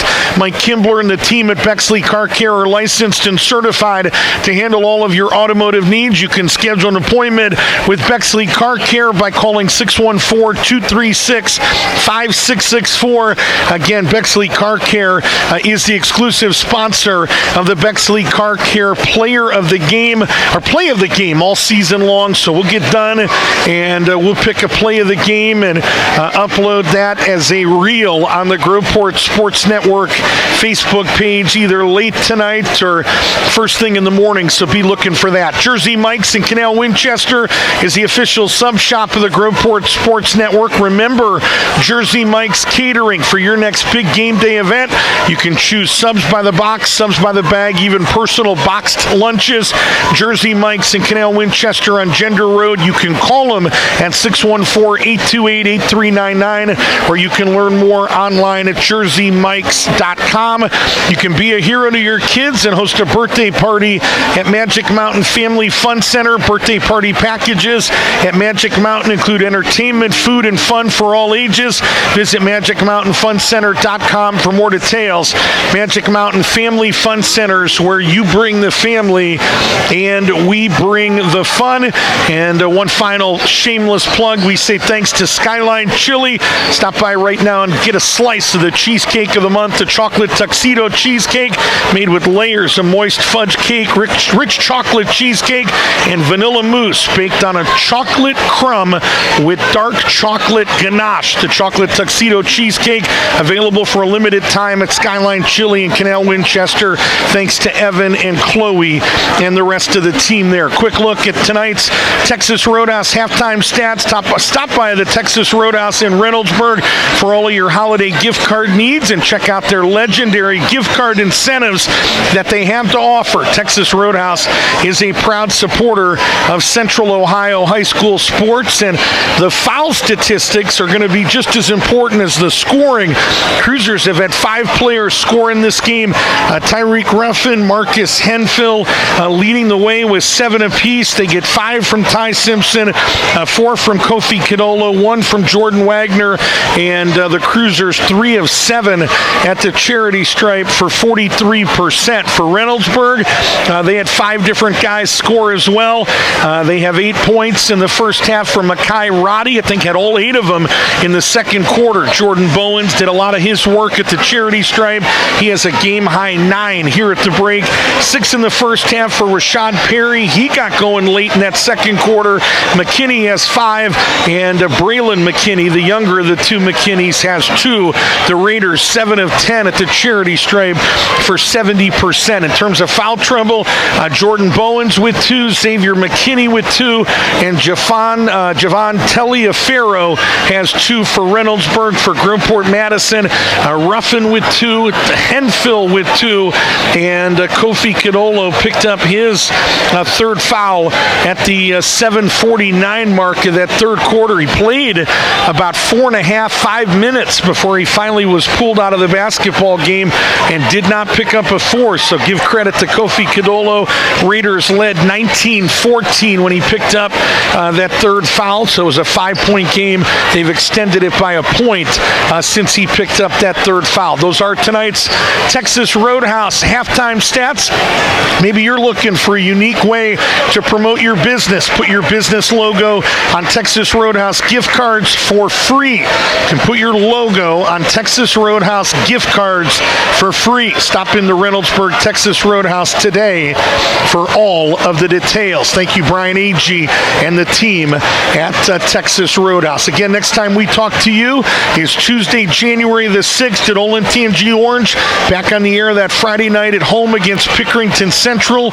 We'll be with you January 16th, a home game against Canal, and then Tuesday the 20th, the home game against Newark. So 4 broadcasts broadcast in the month of January, but we'll take a break, catch our breath, and enjoy the holidays just like you do, and be back at it. It is Friday Night Hoops tonight. It is presented all season long. We say thanks to our title sponsor, our good friends at First Service Federal Credit Union.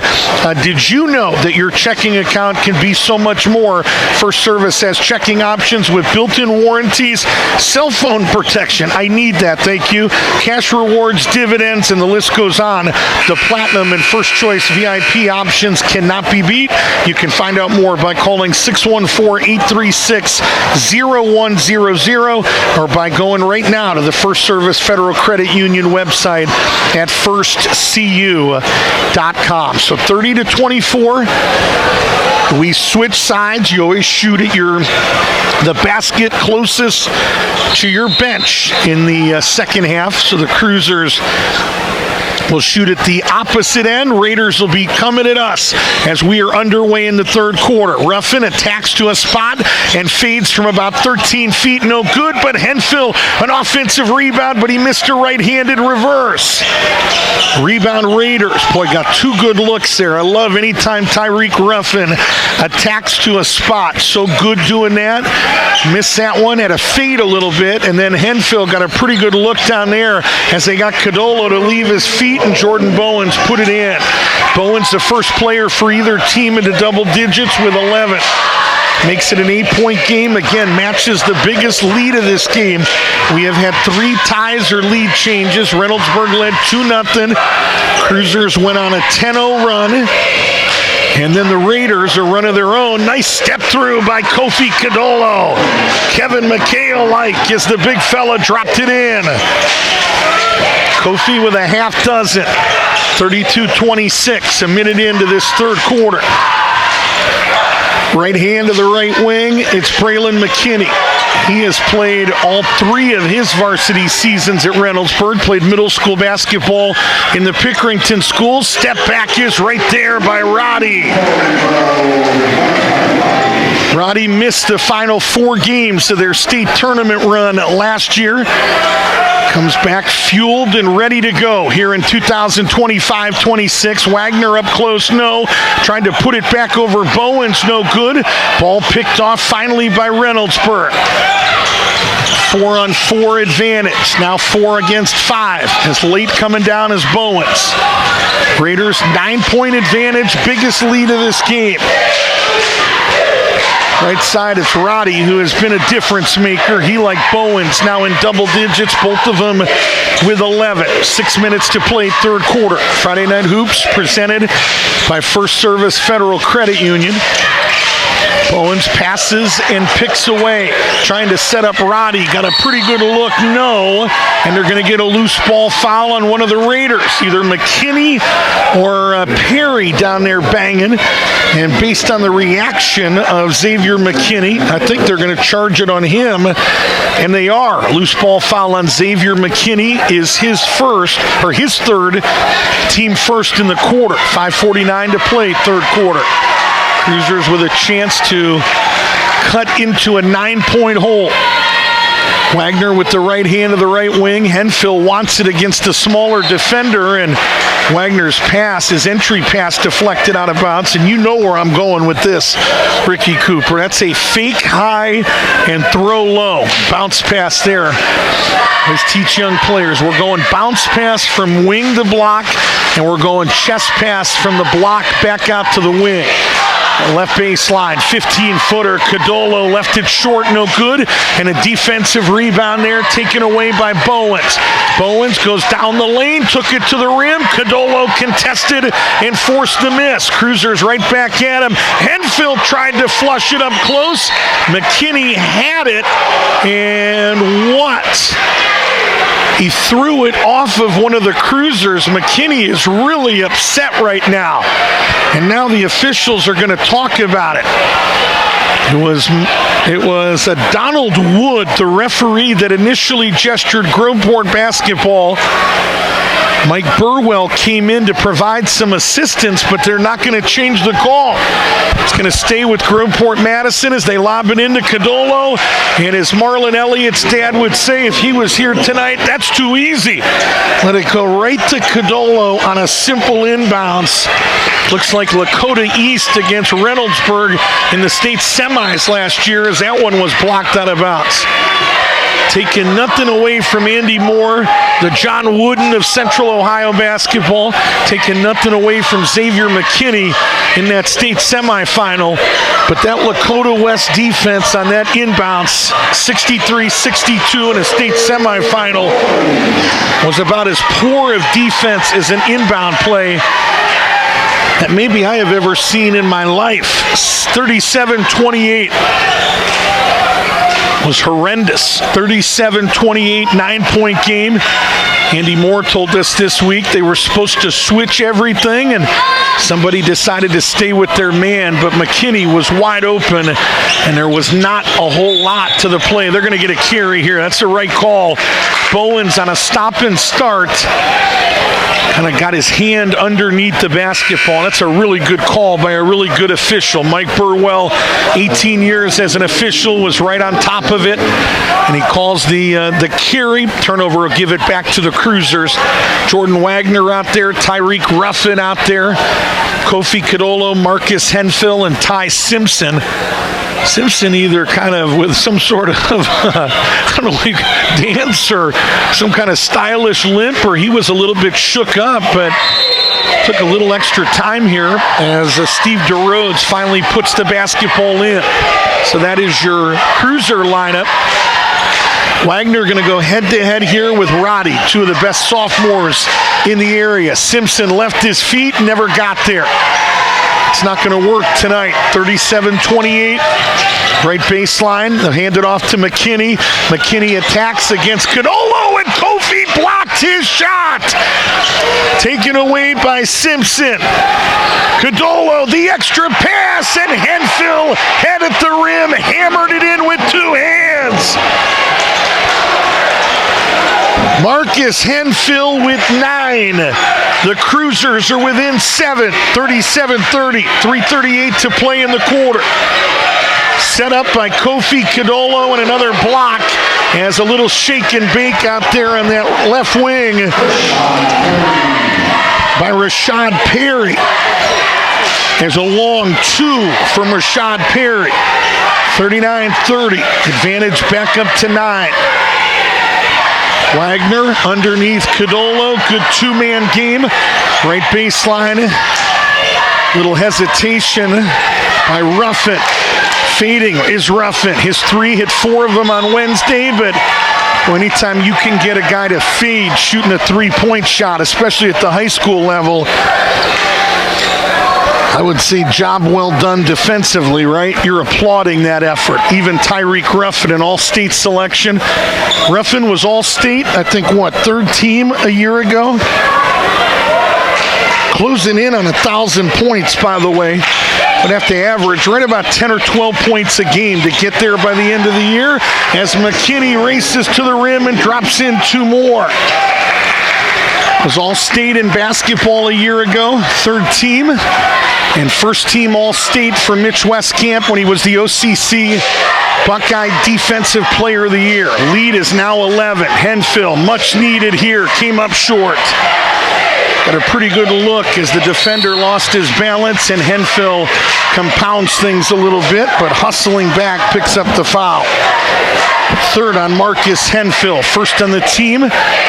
Both of these teams with a personal foul, or a team foul, I should say, in the third quarter.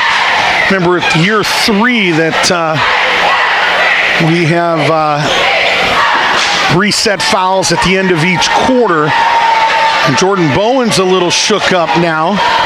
Not sure what is going on. They spent a little bit of time with Henfill, and now we've got Donald Wood, the referee, and Steve DeRodes, our U2, talking about it.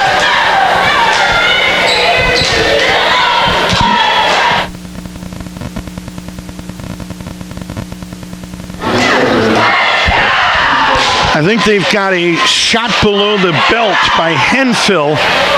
And they're going to call it an intentional foul. This is so ironic. I have to go down this road. It's the exact same play that Mekhi Roddy got called for in the district. Ricky Cooper is saying, no. What do you got? Roddy is cramping, and that's all it was. But we're in a stoppage right now. Oh, they're tending to him still down there. There's an injury right now. One of my guys over here said somebody hit somebody below the belt, but disregard that. Price Cooper, you're fired. And Price Cooper is like, thank you. Tonight's pizza shop of the game is Flyers Pizza in Groveport. Call Flyers Pizza and Subs at 830-0123 and place your order for tonight's big game. You can pick up that order at Flyers' convenient pickup window at flyerspizza.com. But yeah, they called an intentional foul on a play like that last year in a game, and thought that's what they were calling again. But it's a common foul, but more important than all of that, it's a third personal on Henfill, and Roddy really can't even make it to a seat. He is on the sidelines right now. As you can see, Price Cooper is going to show that. Roddy cramping up, and they're going to get him behind the bench, and the Reynoldsburg training staff is going to attend to him. He has been a difference maker tonight with 11 points, so obviously that is a huge storyline. Bowens and Codolo. Bowens got the step, put it up no good, and Henfill a defensive rebound. Ruffin leaking at the other end. Tyreek for two. Good job by Ruffin to kind of leak out as he saw the big boys he plays with grabbing the rebound. And good eyes by Henfill to look up and see it. 41-32. 2 minutes to play in the third, 10 minutes to play in the game. Bowens now working against Henfill. Codolo out there, tough matchup against McKinney. Thought McKinney settled a little bit by shooting about a 23-foot three that came up considerably short. I would take it to the teeth of Codolo out there on the perimeter if I'm the Ohio University recruit, especially with Kofi playing with 3 fouls. 41-32. Codolo just got to Kofi underneath Henfill, and they're going to get him for an offensive foul. Boy, that's the easiest call of the night there. Donald Wood right where he should be is the referee on that baseline, and Henfill turned and dropped the shoulder. It's his 4th foul with 1:28 to play in the third, and the Raiders up 41-32. So a 9-point game. Raiders will bring it in. That goes down as a turnover, by the way, if somebody watching is scoring at home. Offensive fouls are turnovers. 41-32. Braylon McKinney into his older brother, Xavier McKinney. Bowens out there trying to set a screen. McKinney got the step and went right to the rim. Bowens really didn't hit anybody, but did just enough to get Xavier going north and south. Back up to an 11-point game, and a shot at the other end, no, but they're going to call the foul, I think, on the floor, and they're going to charge the foul to Izzy Codolo. Braylon McKinney, my bad, thank you. Braylon McKinney is his first, team second. Lob underneath to Wagner. Wagner just off that right block, got big and strong, but unable to put it in. Ball on the floor, players on the floor. I think they're going to say that, I'm not sure what they're saying. There were 2 guys, Ruffin and McKinney, that were there, and they're going to say it went off for Ruffin when he had it on that baseline, and they're going to give it to Groveport Madison. I don't think Lamont Hampton likes that call a whole heck of a lot, and I'm not sure I do from up here in the Bob Uecker seats either. McKinney is going to get a quick breather. Andy Moore saying he will not leave the floor much, but we'll use timeouts to get him breathers, maybe at the end of a quarter like this. Into the lane, spinning is Perry, no good. Rebound, Groveport Madison. Cruisers down 11, under a minute to play. Ty Simpson, and what? They're going to get a foul out in space, and it's going to be on Braylon McKinney, number 10. Second on McKinney, third on the team, 50 seconds to play. Anything inside the 3-point line kind of a point of emphasis or a new rule this year is automatically inbounded underneath the basket. Ruffin waiting for the basketball from Mike Burwell and will now bring it in. Cruisers send a couple bodies diving. Jamal Cox was the second guy through, nothing there. So they'll bring it out to Ty Simpson. 45 to play in the quarter. Simpson spinning, that's not going to work tonight. Stolen away and racing to the other end for two more. There are nights that you can spin and live to talk about it. And playing against the Raiders on the road, the state runners up a year ago, I say half spins and no full spins. Better be very careful. Left side, Wagner's three never got there. Kofi got an offensive rebound and dropped it in. For a moment, they had extended it to the biggest lead of their game, to 13, back to 11. Cadolo into double digits with 10. Runner, left-handed, no good, but caught in midair, and Bowens just tip-dunked it in, and they're going to say, count the basket.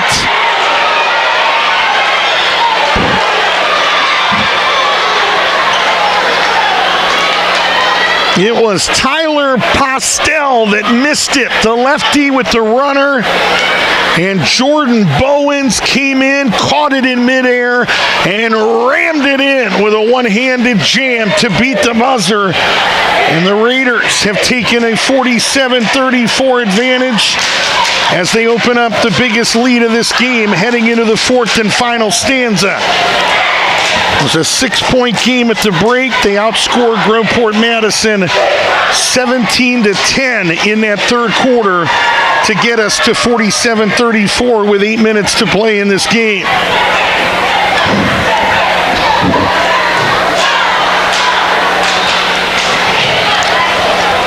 Eddie's Chicken and Waffle on No Bixby, where you can enjoy breakfast all day, every day. Eddie's Chicken and Waffles. Call them at 829-7770 or visit eddieschickenandwaffles.com. One final time, we tell you that Flyers Pizza is the official pizza of the Groveport Sports Network. Dine-in, carry-out, delivery are all available. You can order online at flyerspizza.com. They'll have your order waiting for you at their convenient pickup window. They are a proud supporter of Cruisers Athletics, and they are now hiring for all their positions at their Groveport location as well as all of their 9 Central Ohio Flyers Pizza locations. You can fill out an application right now while you're watching the game. Go to flyerspizza.com /jobs. Underway here in the fourth, 47-34 as Bowens lost the basketball and it goes out of bounds back to Groveport Madison. Well, Kofi Cadolo has had himself a busy month, dealt with Jake Quackenbush right out of the gate, and now deals before the Christmas break with an Ohio University recruit in Jordan Bowens. Cadolo has done a good job tonight, 10 points, a couple of blocks, averaging better than 12 rebounds a game. Open from 17, that one went halfway down, no good, and a rebound to Reynoldsburg and a rebound to Braylon McKinney.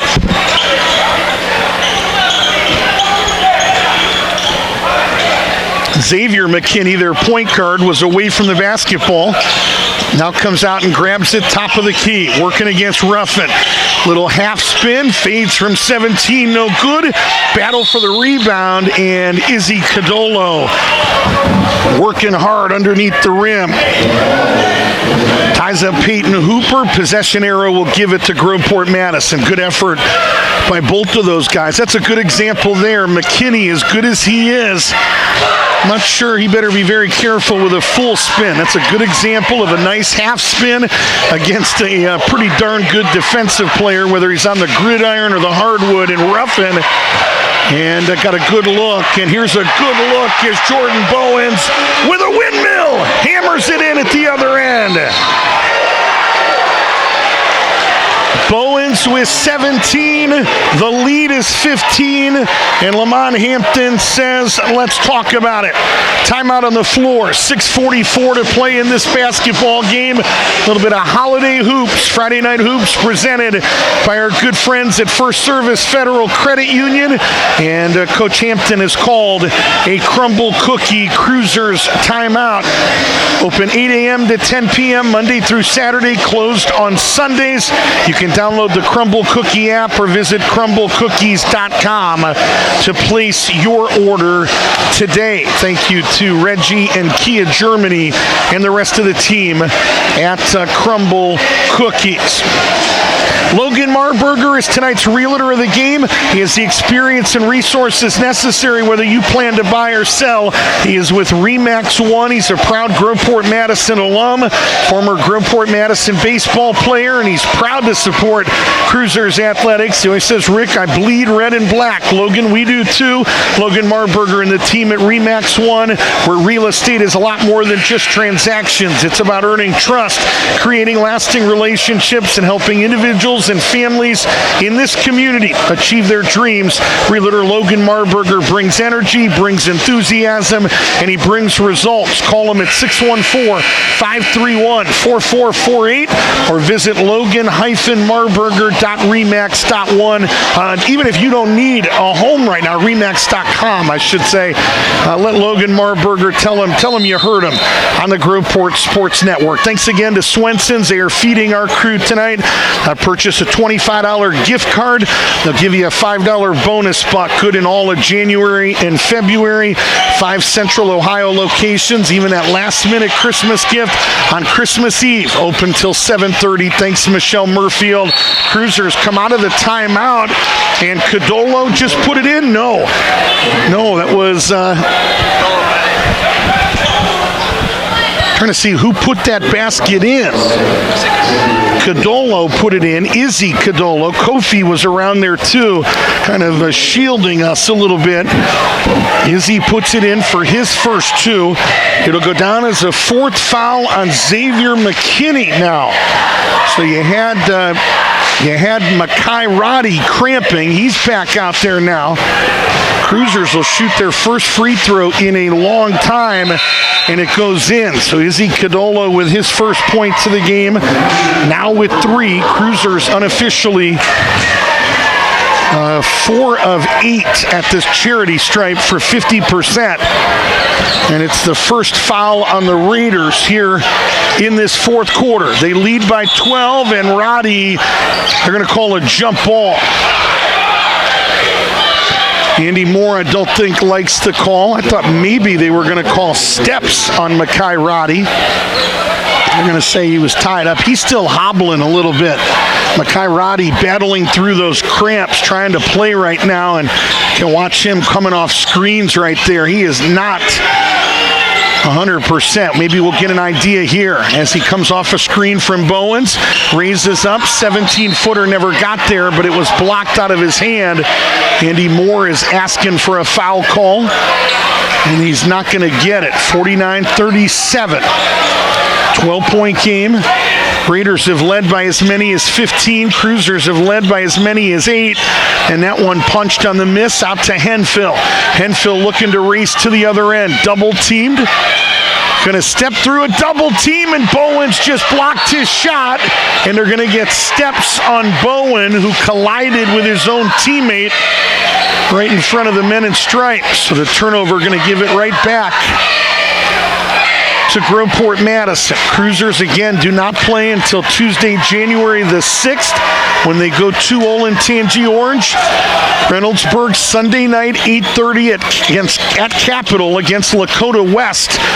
The team they beat on a buzzer beater, 64-63, in the state semis down at Wright State University in late March. 12-point game here. Little 15-footer on the rim, no good. Henfield, the defensive rebound. Henfield to Wagner. Wagner bumped. Wagner goes to the rim. Wagner laid it up and in. Absorbed contact and then dropped it in. First field goal of the game for Wagner. And Roddy, fouled at the other end by Tyreek Ruffin, is going to shoot 2. Third on Tyreek, first on the Cruisers here with 5:09 to play in the fourth. Trailing by 10, Mekhi Roddy will go to the line and shoot free throws 11 and 12. Mekhi Roddy second on this team through 5 games, 83% at the stripe, 5 of 6. Bends the knees, rim backboard, rimming in. Well, he has really elevated his game this year. Andy Moore said needs to learn to play on both sides of the ball, both sides of the floor a little bit. But a strong finisher, can score at all 3 levels, brings effort, brings energy, extremely competitive. And a young man just like Braylon McKinney, Rashad Perry, guys that hopefully have a good year. Andy Moore says good summer, good spring. And Perry and Roddy in particular, 2 guys, and Andy Moore believes they are Division I prospects down the road. And Andy Moore would know 26 years as a college basketball official. Last stop was the Air Force Academy, 2019-20 season. Wanted to get off the road, come home to Central Ohio as that one knocked out of bounds. Back to Reynoldsburg. His dad wasn't necessarily healthy. Dave Moore, who he played for at Mount Vernon. And Reynoldsburg was looking for a head coach. They had already narrowed the search down. I vaguely remember this story. And Andy Moore came in and said, I know I'm late to the game. I know you've got finalists. Can I just turn my resume in? Would you at least take a peek? And they did. And Andy Moore ended up getting the job. Was here, 4 years as the assistant AD. Jack Purtell, the longtime girls basketball coach, stepped away from the AD spot after the 23-24 season. And so now Andy Moore, like Jeff Quackenbush at Newark, doing double duty, boys basketball coach and the athletic director. And Roddy tried to challenge Kofi Kadolo, and he lost that battle convincingly. Wagner will sit down as Braylon Abbott will check in. So Abbott, Simpson, Kadolo, Henfield, and Ruffin out here as we near 4 minutes to play in this game. Friday Night Hoops presented by First Service Federal Credit Union. Rick Cooper, Ricky Cooper, Price Cooper, and our entire Groveport Sports Network broadcast team. Good defense out there by Henfield, really challenging and working Jordan Bowens. Raiders are in no hurry here. No shot clock in high school basketball yet, but there is an event in January at ODU where they are going to test the shot clock, and a foul is going to be called here late. Lamont Hampton does not like the call, and a couple of free throws upcoming for the Raiders. And if it's on Kofi Kadolo, and it is, it'll be his 4th. So Kadolo with 4 with 3:39 to play. Obviously down 12 at this point with only 3:39 to play. It's not like that second quarter situation where we're saying get him out of the game maybe. And some jawing right now that Mike Burwell said I've had enough of. Comes in and addresses the troops, and now Braylon McKinney, the junior, will go to the line and get 2. And we said it earlier, Dad Will McKinney, they're basketball junkies at the McKinney house, put it that way. High basketball IQs according to Andy Moore, but the dad coached Afrocentric to 7 girls basketball state championships. They have an 8th there at Afrocentric, but he was not the head coach. And Andy Moore told us on Wednesday night even Mom was an assistant on some of those Afrocentric girls teams as well. Braylon McKinney now with 4, and the Raiders unofficially 11 of 14 at the stripe, and they have taken the advantage up to 14. Ruffin's 3 never got there. Kadolo kept it alive. Kofi into the lane, went to a left hand over Bowens that never got there. Dangerous outlet. Good job by Roddy to meet it. Roddy's 3 is right there. Boy, that may be the dagger, as he hits again. He's got 16 points. It's a 17-point game, and Lamont Hampton, sensing this thing is getting out of hand, says, let's talk about it. 3:13 to play in the game. Reynoldsburg 56, Groveport Madison 39. As you watch Friday Night Hoops presented by First Service Federal Credit Union here on the Groveport Sports Network. It's a crumble cookie, a Cruisers timeout, Gender Road in Canal Winchester near Walmart. Desserts made fresh daily with more than 200 flavors rotating on the menu. Pickup, delivery, catering, all available at Crumble Cookie in Canal Winchester. Ireland Spa, ready to help you relax, refresh, renew. Named a top 5 hair salon and a top 5 spa in Columbus. Hair colors, cuts, massages, nail services, hair removal, skincare, and much more. Locations in Canal and Lancaster. Visit IrelandSpa.com. So we say thanks to Ireland Spa. Take your event to the next level with catering from Skyline Chili. Let Skyline Chili handle the food so you can focus on the fun. They can feed your group of 50 or more for just $10 a person. Pickup, delivery, and full service are all available. Contact Evan or Chloe at Canal Winchester Skyline 920-0782. And that pass from top of the key to left wing, knocked out of bounds by Braylon McKinney. One pass away, denying there, but talking with Andy Moore that they were going to do a little less of that this year. Would look a little bit unusual for a team so aggressive defensively as they work on the clock a minute here, but said, Rick, we're going to do more of a position-based defense, more of what you might hear Brett Norris call a pack line defense. If guys are one pass away, they might not be in denial. They might be up the line a little bit, kind of forcing teams to beat them on the perimeter and protecting inside that three-point line, as Wagner no. But Jordan will go to the line and get 2, as I think they're going to get a foul here. I thought it was on Roddy. If it's on Xavier McKinney, it is, and it's number 5, isn't it? So McKinney is going to foul out of this basketball game with 2:58 to play, and the Raiders up 56-39. So all the guys in this game that they're going to say non-shooting foul here too, right? Before the shot was the foul by McKinney. So Tyreek Ruffin will inbound underneath his own basket. Tyreek looking, gets it to Simpson. Simpson again doing a lot of spinning and lost the basketball. It'll stay here. Big thank you to Andy Moore, athletic director, boys basketball coach. Spent almost 2 hours with us on Wednesday night talking basketball, battling the flu, as has his team the past couple of weeks. We're fans of the 55-year-old head coach. If he was a stock, we would buy it. Passionate, I think just great for this Reynoldsburg basketball program. Still has the energy, loves to teach, has a couple of kids now in this program. Son on the JV team as Bowens turns and puts it in. Bowens with 19, the lead is 19.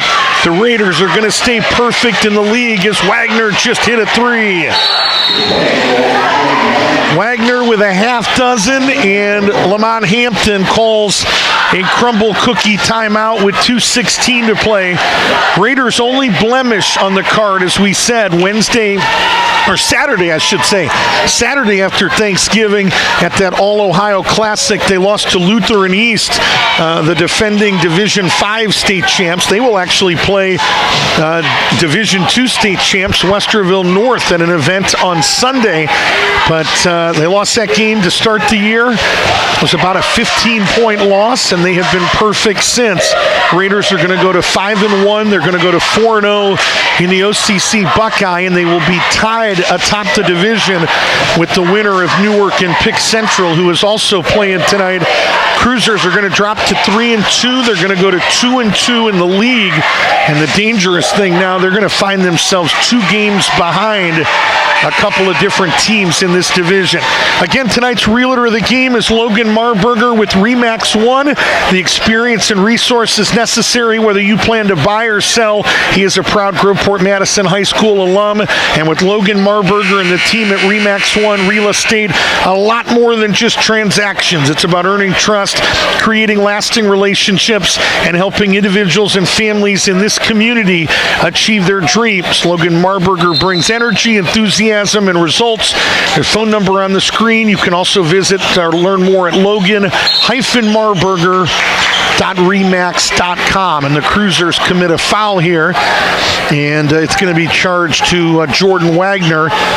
So we wonder if Lamont Hampton is going to continue to fight here, down 16. See if they're going to play the foul game, and Cruisers obviously extending pressure a little bit. Simpson out there trying to maybe get a 5-second count on McKinney, and instead they're going to get a foul on Ty Simpson. Second on Simpson, third on the team with 2:02 to play. To bring in one of those defensive specialists, Braylon Abbott. Cadolo stays in the game, 10 points, 4 fouls. Marcus Henfield stays in the game, 9 points and 4 fouls. 16-point game with under 2 minutes to play. Abbott trying to make it difficult on Braylon McKinney. Braylon gets the step and then wisely brings it right back out and will reset. Minute 45 to play. But a big thank you to Andy Moore. They treat us so well here. This is a game that we love doing. Final game before we take the holiday break, and we wouldn't miss it for the world, as a runner no good there and a foul on number 10. That's Izzy Cadolo. Cruisers fourth as a team, and in the act of shooting was number 24, Tyler Postel. He's the only freshman on this Reynoldsburg roster. He'll shoot the 15th and 16th free throws of this game, while his other 4 teammates huddle up near midcourt, and the first one is no good. Raiders now 12 of 20 at the charity stripe for 60%. Again, don't forget to look for the Bexley Car Care play of the game. After this one is over, we'll pick a highlight and upload that so that you can enjoy that. Second one is good. So Tyler Postel splits a pair. And what? Knocked out of bounds. It'll stay with Groveport Madison. Minute 34 to play. Lancaster Sporting Goods post-game show. We'll select and talk to tonight's Ohio Christian University player of the game. Wagner hits another 3. And what a foul. Lamont Hampton did not like the call. And it's going to be charged to Jordan Wagner. Just got teed up, too. They called the foul on Wagner, the common foul, and then the technical foul. So team is over the limit. Raiders are going to shoot 2 free throws with a minute 24 to play. Emotions high right now. Cruisers had big expectations walking into this building tonight, as they do every night. And a technical foul here is what comes as a result of that high emotion. Makai Roddy will shoot him, and the first one backboard rimming in. Makai Roddy was a difference maker tonight. 8 in the first half, 9 here in the second, 17 for the game. Those orange sneakers, good again. So Roddy with 10 in the half, 18 for the game. Now we will shoot the live ones. I'm not sure why they're not bringing everybody in. They're going to shoot these and then still put the ball on the side, I guess. Is that... Always get confused, the order of events on those. Every time you think you figured it out. But he's got 19. And now 20. I think somebody smart once told me you do them in the order, right? So you have the common foul, we're going to shoot 2 for that. The technical, you shoot 2. You don't play live off of a tee, right? So now that means we're going to bring the ball in on the side, and now turns into an 18-point game, and a couple of subs coming in for Lamont Hampton, who They may be officially saying we're done, as Amir Diallo has checked in. So is Jamal Cox. These guys will continue to fight. Marcus Henfield still out there for Groveport Madison. Raiders are going to go to 5-1. They're going to win for the 8th straight time in this series. As Roddy just continuing to try to dribble this out as Diallo tries to get up, and now Braylon Abbott not giving up, or make that Cadolo, and what? Andy Moore is going to call the timeout. It was Abbott out there working hard. And Andy Moore going to call a crumble cookie timeout. And I think it's a 30. At the college level, you would see a coach tell an official with a traveling gesture. Andy Moore tried to say that, but they're still making him take at least part of that 30-second timeout. Steve DeRode says, okay, we're ready to play basketball. So Andy Moore unloads his bench for the final 58.8 seconds to play. We'll get a look here at some of the guys that work just as hard. Chavez Pie Hurd is out there, along with Jamal Cox. Into the lane, no, but it'll stay here. That one shot by Chavis Wilson. Thought we might see him tonight, about an 8th or 9th man on this team. That point guard, 5'9", that when he does come in, it allows Xavier to McKinney to go to that wing, to the 2. Runner in the lane is right there. Mason Cowens, 5th and 6 points of the season. In his 3rd game played, the advantage up to 20. 65-45, under a half minute to play. Ball deflected and taken away, and to the other end, Cowens missed a jam. Rebound Raiders. Final 20 seconds of that game. Into the lane, another shot up close, no good by Chavis Wilson.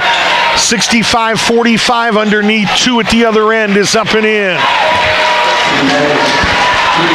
Was thrown up and in by 32 Amir Diallo. And a what? Going to bring it in with 3.1 seconds to play. One inbounds.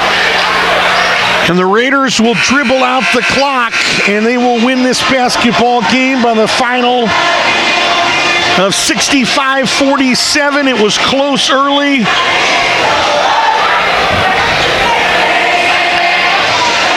But the state runners-up from a year ago pull away and establish control.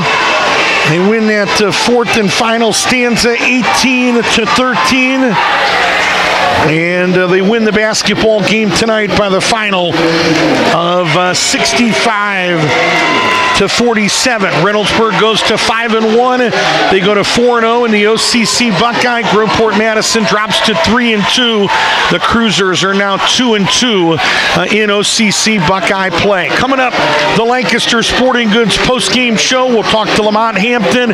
We'll do that courtesy of Great Clips. We will select and talk to tonight's Ohio Christian University player of the game, and we'll take a look at tonight's post-game stats. Tonight's Buffalo Wild Wings post-game stats. All that is coming up. It's a final from here at Reynoldsburg, the Summit campus, where the Raiders win for the 8th straight time in this series. They do so tonight by the final of 65-47. The Lancaster Sporting Goods post-game show is coming up next. This is the Groveport Sports Network. Mark Kavanik and State Street Advisors is the official financial advisor sponsor of the Groveport Sports Network. Conveniently located at 647 Park Meadow Road in Westerville, Mark Kavanik and State Street Advisors is ready to equip you with a comprehensive evaluation of your current financial state to assist you in planning for your future. State Street Advisors will guide you in formulating a series of achievable steps that can help you reach your objectives. Mark Kavanik and State Street Advisors is the official financial advisor sponsor of the Groveport Sports Network. Phone 614-895-2584 or visit statestreetadvisors.com to learn more. Mark Kavanik is an investment advisor representative offering securities and advisory services through Cetera Advisors, LLC, member FINRA, SIPC, a broker, dealer, and registered investment advisor. Cetera is under separate ownership from any other named entity. State Street Advisors, wealth creation, preservation, and transfer.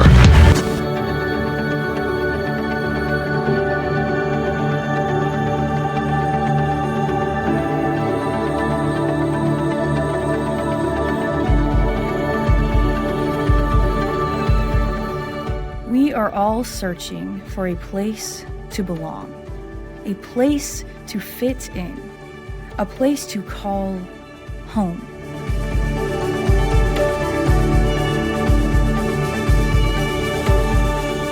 We long for solid ground that allows us to grow far beyond our dreams, seeking guidance as we navigate life's lessons.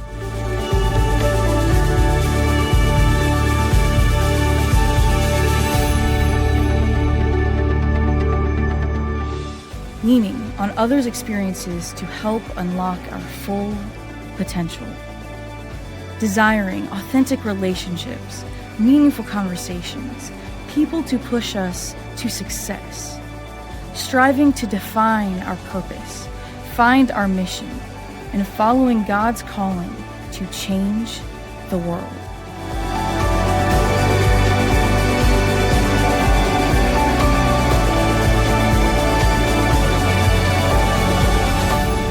We are all searching.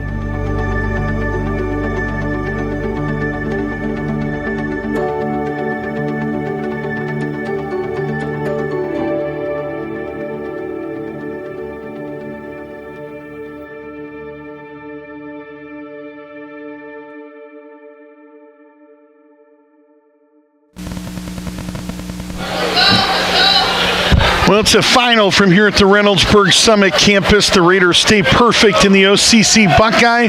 They go to 4-0 in the league. They go to 5-1 overall. They do it in impressive fashion. They win tonight 65-47.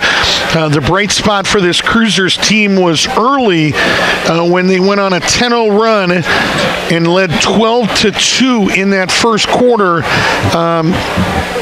I feel like it was 10-2. I feel like Reynoldsburg went on a 2-0 run, led 2-0, and the Cruisers came back and put 10 on the board. Ricky's going to confirm that, our on-site producer, but either way, the Raiders went on a 16-4 run to end that quarter. They opened up an 18-14 advantage. 30-24 they led at the end of the first half. Went 17-10. They won the third quarter and led 47-34, and then put the finishing touches with an 18-13 run.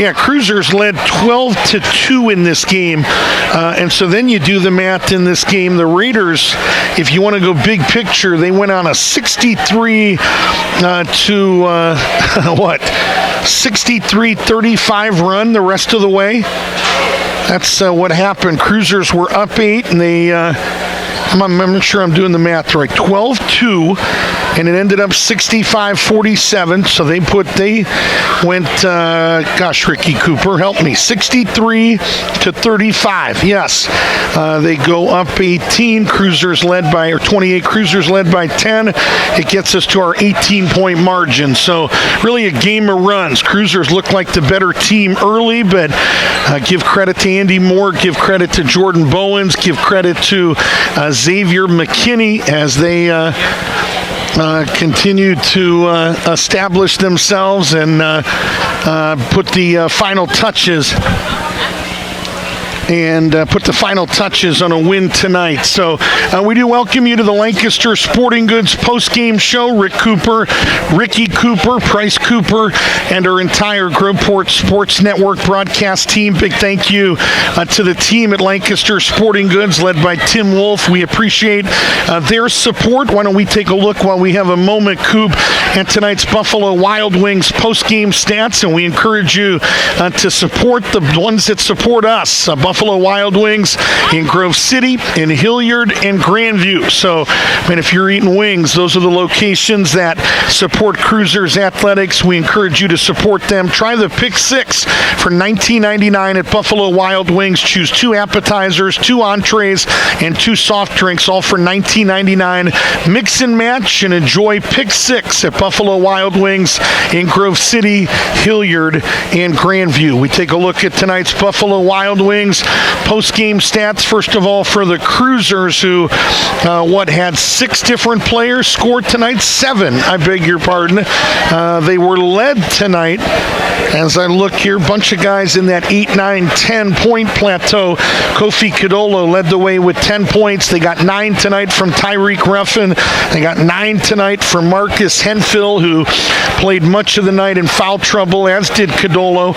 Jordan Wagner had 9, but boy, he was quiet for about 28 minutes in this game. Had 2 threes late, but they were irrelevant at that point. So Ruffin with 9, Wagner with 9, Henfield with 9, 5 tonight for Ty Simpson. He was quiet. Izzy Kadolo tonight got to start and finished with 3, and 2 points tonight for Amir Diallo late in that second half as well. Cruisers playing tonight without Isaiah Crutcher, playing tonight without Melvin Shepard, playing tonight without Jaden Jordan, and playing tonight without Troy Hines for a variety of reasons. Final free throw numbers, 4 of 8 at the stripe tonight were the Cruisers for 50%. For the Reynoldsburg Raiders, Andy Moore's bunch had 8 different players score. They got 20 tonight from Makai Roddy, who in moments tonight looked like the best player on the floor for both of these teams. Bowens did a lot of free throw shooting in the first half and really established himself in the second. 9 points in the half, 10 in the second half, a game high 19 points, or second only to Roddy.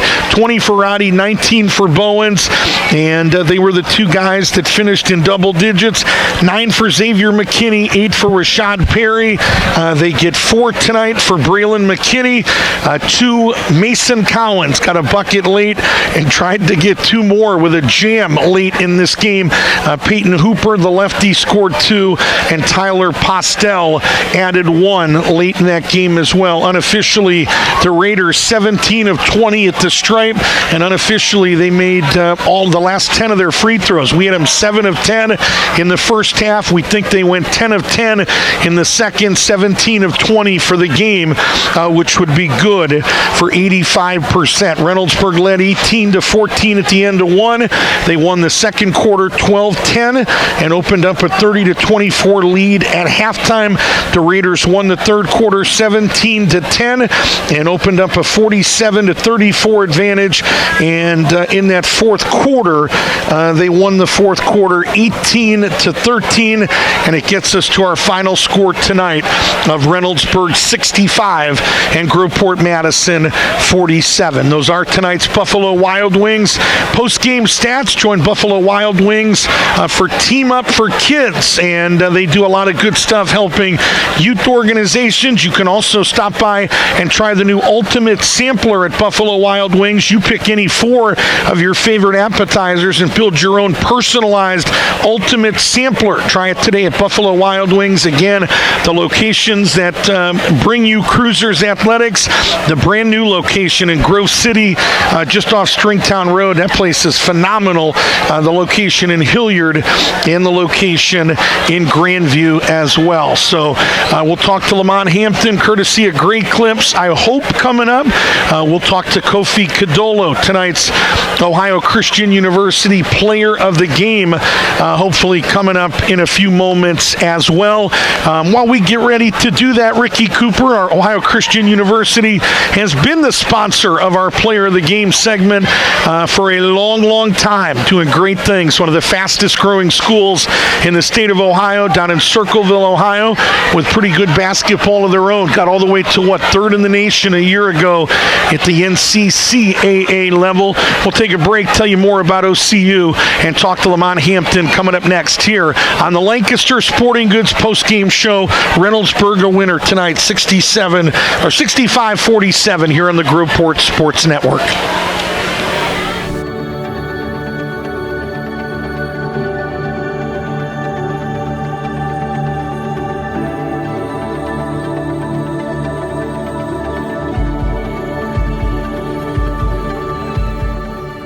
We are all searching for a place to belong, a place to fit in, a place to call home.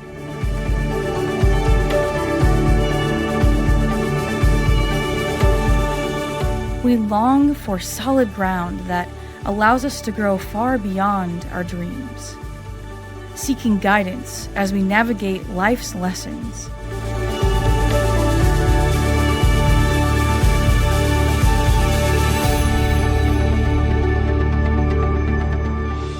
Leaning on others' experiences to help unlock our full potential. Desiring authentic relationships, meaningful conversations, people to push us to success. Striving to define our purpose, find our mission, and following God's calling to change the world.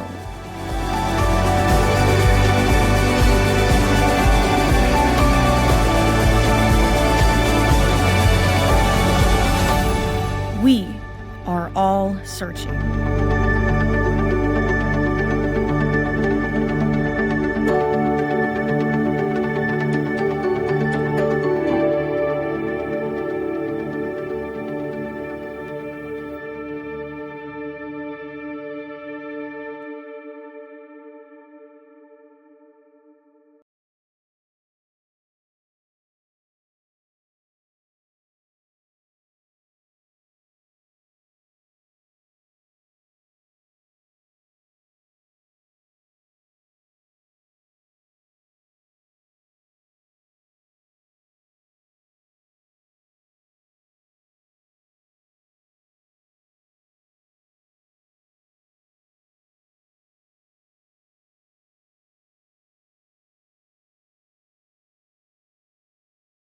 Standing strong in purpose, flourishing in community. And at OCU, you'll always be known as a scholar with professors who care about your goals, known as a leader shaped through their leadership roundtable training, and known as a friend in a community that celebrates you. Come experience what it means to be rooted, nurtured, and known. Visit ohiochristian.edu/preview and see how Ohio Christian University can help you grow into the oak that God has called you to be. And Kofi Kadolo, tonight's player of the game, and a tough one tonight, Kofi, in a lot of ways. Boy, got off so many times. We come here, we go to Newark, we get off to really lousy starts sometimes, and it's hard to climb back. Not the story tonight. It's a 2-2 game. You get on a 10-0 run, makes it 12-2. Look like the better team. Look like we might be running away with things, but things kind of unraveled from there. Take me through, without looking at tape, obviously you'll dig into this tomorrow more, but a 16-4 run for Reynoldsburg to end that first quarter that really changed things. What do you remember about the 10-0 run that went well, and how did things unravel? How did they kind of reestablish control, Kofi? I think in that 10-0 run, we just played super unselfish, passing the ball, looking at everybody. They doubled me a couple times, and I found some wide open shooters. I got Marcus on the cut, and we were just playing real team basketball and selfish. And I think in that 16-4 run that Berg had, I felt like we just, as a team, stopped playing team defense, and we weren't rebounding as we should have and better. And then also we weren't scoring, we weren't passing the ball, we were being selfish, taking bad shots. Two guys doubling one guy, he going up, it's not a good shot, and nobody can rebound from that. And that was a real problem we faced later in the game, just being selfish. I remember Jeff Quackenbush at Newark. He says that bad shots at one end lead to buckets at the other, and we saw that some tonight. They were just like us. We throw long outlets. They were throwing long outlets, and to your point, they took advantage when one guy goes against two. It usually hurts you more than just on the end he shot it, doesn't it?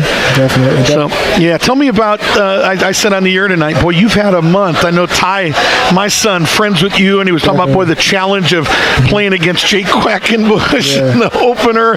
Now tonight you're looking across there, and there's Ohio University guys and other Division I guys. Just talk about the challenge, but also the opportunity for you to play against some of the better guys in the area. Definitely. I think the challenge at first was filling them out and seeing his spots, and later in the second, just trying to get to them spots, bump him, and being aggressive into the spots.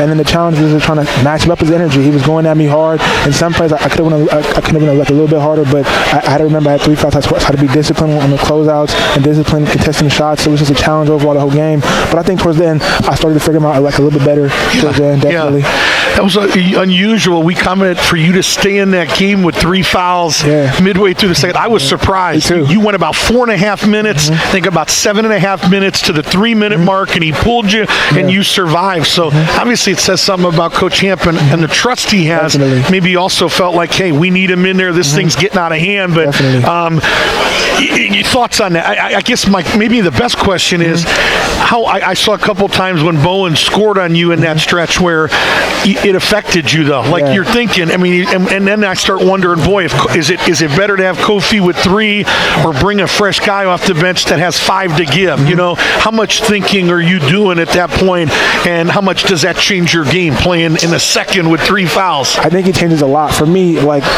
after I got those 3 fouls, I had to play him real disciplined. I had to back up off him. I had to let him get some easy buckets. I had to just let it go. I got 3 fouls. I got to play discipline. And I think at first, me too, I thought, why am I in the game? I got to get out, coach. But then I started seeing that the more I was contesting him, the more I was going up with him strong, the more he was missing layups. He was missing layups. Yes. He was getting the boards. He was getting, you feel me? And was making a run again. And I like that of our team. He was playing real team defense. And I think that was probably my first. I was being very undisciplined. And I think that 3 fouls forced me to be a better defender, forced me to think smarter, forced me to play harder. And then hopefully it's something what you learned tonight. Well, we will use in the rematch. Definitely. They win the battle. Let's win the war. How much? And I'm not asking you. I know you would not make excuse, but just the foul trouble. They had some too. Yeah. But boy, you and Henfield had. I mean, even he had some good stuff happening, and he got in foul trouble tonight too. How much, as you look back on it, how much of a storyline is that in this game tonight? I think it's a huge story. I think that if I have 1 or 2 coming in the rest of that game, I definitely think that a lot more shots get ultra, a lot more shots get blocked. I'm a lot more aggressive,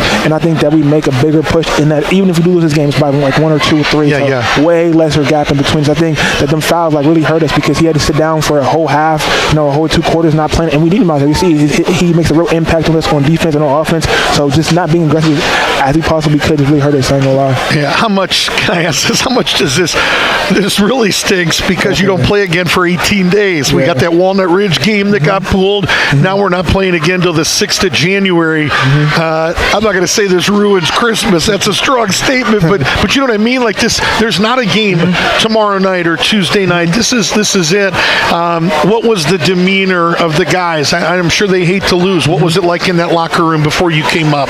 I think that we were really down on ourselves, but I think this is going to be a really good opportunity for us to come together as a team and as a program and really, get ourselves together and really watch this film, break it down, and play better defense, and play better offense, and just, become a better locker room as a whole and a better culture as a whole. Yeah. How satisfied, and that's a dangerous word, Kofi, but through 5 games, some of your numbers right now, not scoring a ton, not shooting, but the blocks and the rebounds right now. What surprises me, I can't believe how many times guys are putting the ball, like Taze Valley the other night, putting it out right in front of you, not leading with a shoulder, not pump faking. Boy, you're going to have a lot of blocks this year if they continue doing that, but you're cleaning up the glass right now. If you were a coach evaluating Kofi Kadolo through 5 games, what do you like? Where do you want to be better the rest of the year? I like his defense. I like where his defensive effort is at. I feel like he's really getting in there, really being a presence in that paint and deterring shots. I like that his rebounding numbers are that high, offense and defense. I think from him, I feel like I just want to see some better offense. This game was one of his better games, but I think definitely getting better offensive looks, finishing basket more, and just looking at I feel like he's most dangerous when he's passing and shooting at the same time. That's when he's most dangerous. Yeah, well, if they're going to double down, I know one thing about you. A, you're going to find them. B, you're going to see them. And half the time, there's a drill that we taught young kids when they catch that ball in the post, they should be able to look at, if a guy at the other wing has a certain number of fingers up, you should be able to know what those numbers are, meaning you're not a black hole that just has his head down. You see what's going on, and I see that a lot in you. I see unselfishness, and good things are going to be happening. What fans have to remember too, you didn't play a lot of varsity basketball, played behind a lot of guys last year, so you're still kind of, your coach is talking about adjusting to the speed of the game. Is it fair to say the Kofi Kadolo in a month is going to look a lot different, going to look even better than right now? Better than right now. I feel like he's going to be an even better player, even better teammate, and an even better leader. I feel like just over a month soaking it up, really getting to understand. I think tournament Kofi's going to be a real beast, honestly. Yeah, I know one thing. I hope we get to talk to you again. I know we will with these numbers you're putting up, but I know this, and I mean this sincerely. I know that there's schools that are going to take your services, and the coachability, just your spirit is everything good about basketball. So you keep doing what you're doing, and know there's guys up here rooting for you like crazy. All right? All right, Kofi Kadolo, have a great Christmas, New Year. We'll see you after January. All right? right? Okay, you too. Appreciate you so much. Kofi Kadolo staying late, talking a lot of basketball with us. He is tonight's Ohio Christian University Player of the Game. Seniors, are you ready to plant your roots and begin your next season of life at Ohio Christian? You'll be known as a scholar with purposeful academics, known as a leader equipped to influence, and known as a friend in a Christ-centered community at OCU. Your growth is more than academic. It's spiritual, personal, and powerful. Like an oak of righteousness, you'll grow deep, stand tall, and live out God's calling with confidence. You can apply now at ohiochristian.edu/apply and start your journey at Ohio Christian University. Maybe the winter semester, definitely in 2026-27. Time for us to talk to tonight's head coach, Lamont Hampton, who appears courtesy of Great Clips, of course, the one in the Giant Eagle Plaza. Thou shalt get their haircut only at Giant Eagle in the Walnut Creek Plaza. You can add your name to the list at the Great Clips salon of your choice, so you spend less time waiting in the lobby. Download the free Great Clips app today or visit greatclips.com for more information. Coach, so many times in these games, we dig ourselves a big hole. Tonight, maybe you get what you want. You get a 10-0 run. You get up 12-2. What's working well at that point? And then I asked Kofi the same question. They kind of rally, regroup, however you want to put it. They go on a 16-4 run to end the first and kind of just shifted the momentum a little bit. Let's just start with the positives, though. What'd you like? What allowed you guys to get out and kind of jump on them out of the gate, which doesn't always happen here on the road at Reynoldsburg? The guys really locked in, and they locked in on the game plan, and I think they executed that early, Rick. I'm proud of my guys. We came here tonight shorthanded. A lot of guys injured, sick, not here. So a lot of guys stepped up, and a lot of guys got some good minutes. And I think overall we played hard. We just made some critical mistakes. They made a late run, and we really didn't. What are the mistakes, without even having to go to the tape, that you talked about in timeouts after the game that you see as critical?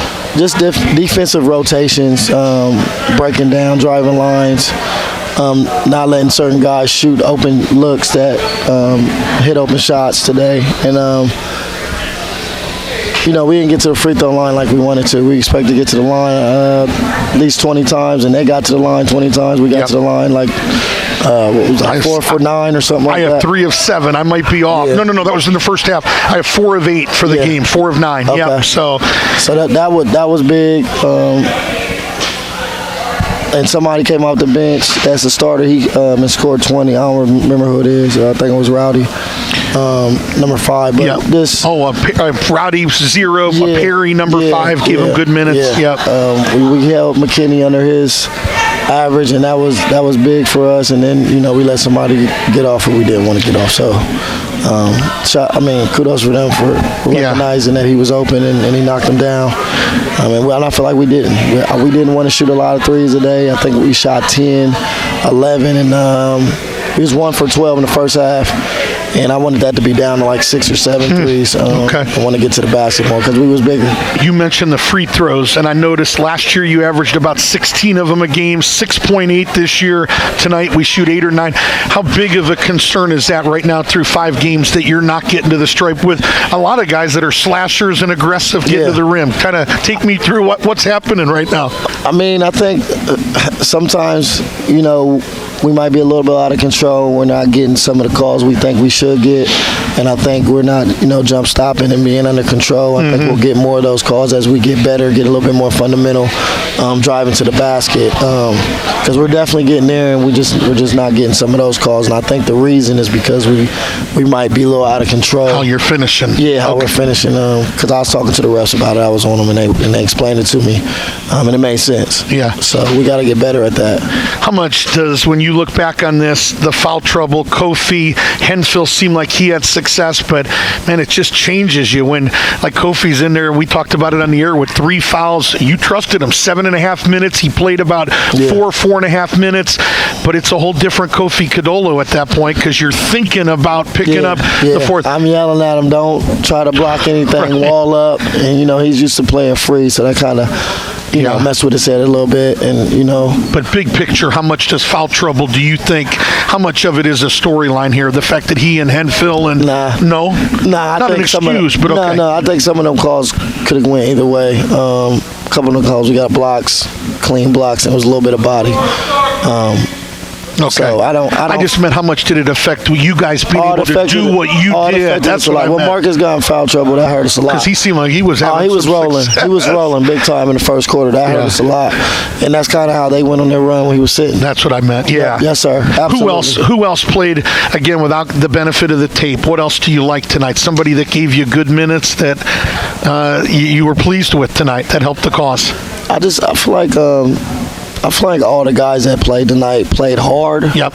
And I can always work with that. Sure. Playing hard, I can always work with that, and we can tweak, the fundamental things, and being patient, running the set all the way through, not forgetting the set.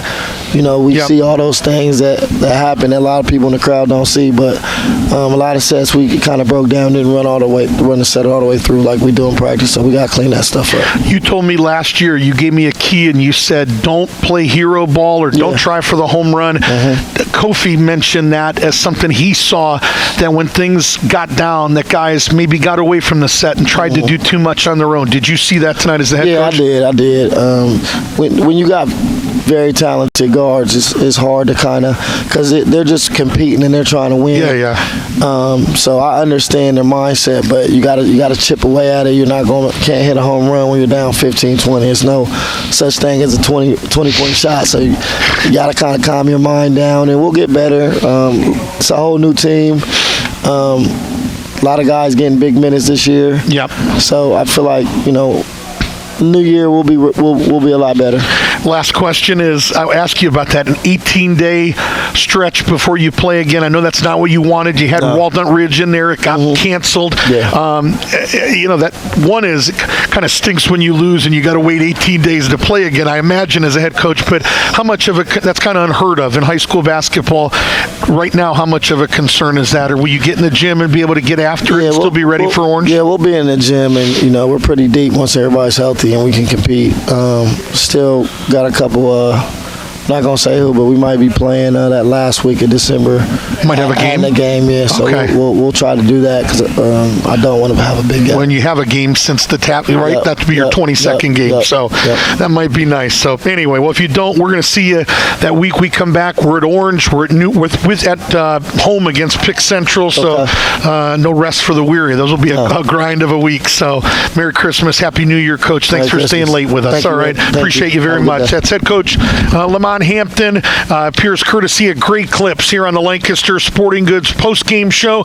Lancaster Sporting Goods in that Great Clips in that Walnut Creek Plaza. Convenient, affordable, and right around the corner at 3797 South Hamilton Road in Groveport in the Giant Eagle Plaza. If the Cruisers do not add a 22nd game, next time you will hear from them is Tuesday, January the 6th at Olentangy Orange, 7:30. Really the only guy left on that team that you would know about that was a key component was Trayton Schrader, the three-point specialist and all-state defensive back, home against Pickerington Central on Friday the 9th, and then Tuesday the 13th they go to Logan. Andy Moore, Merry Christmas. Boy, what a stretch coming up for this basketball team. Sunday they take on Lakota West at Capitol, a team they beat on a buzzer beater in the state semis at Wright State a year ago.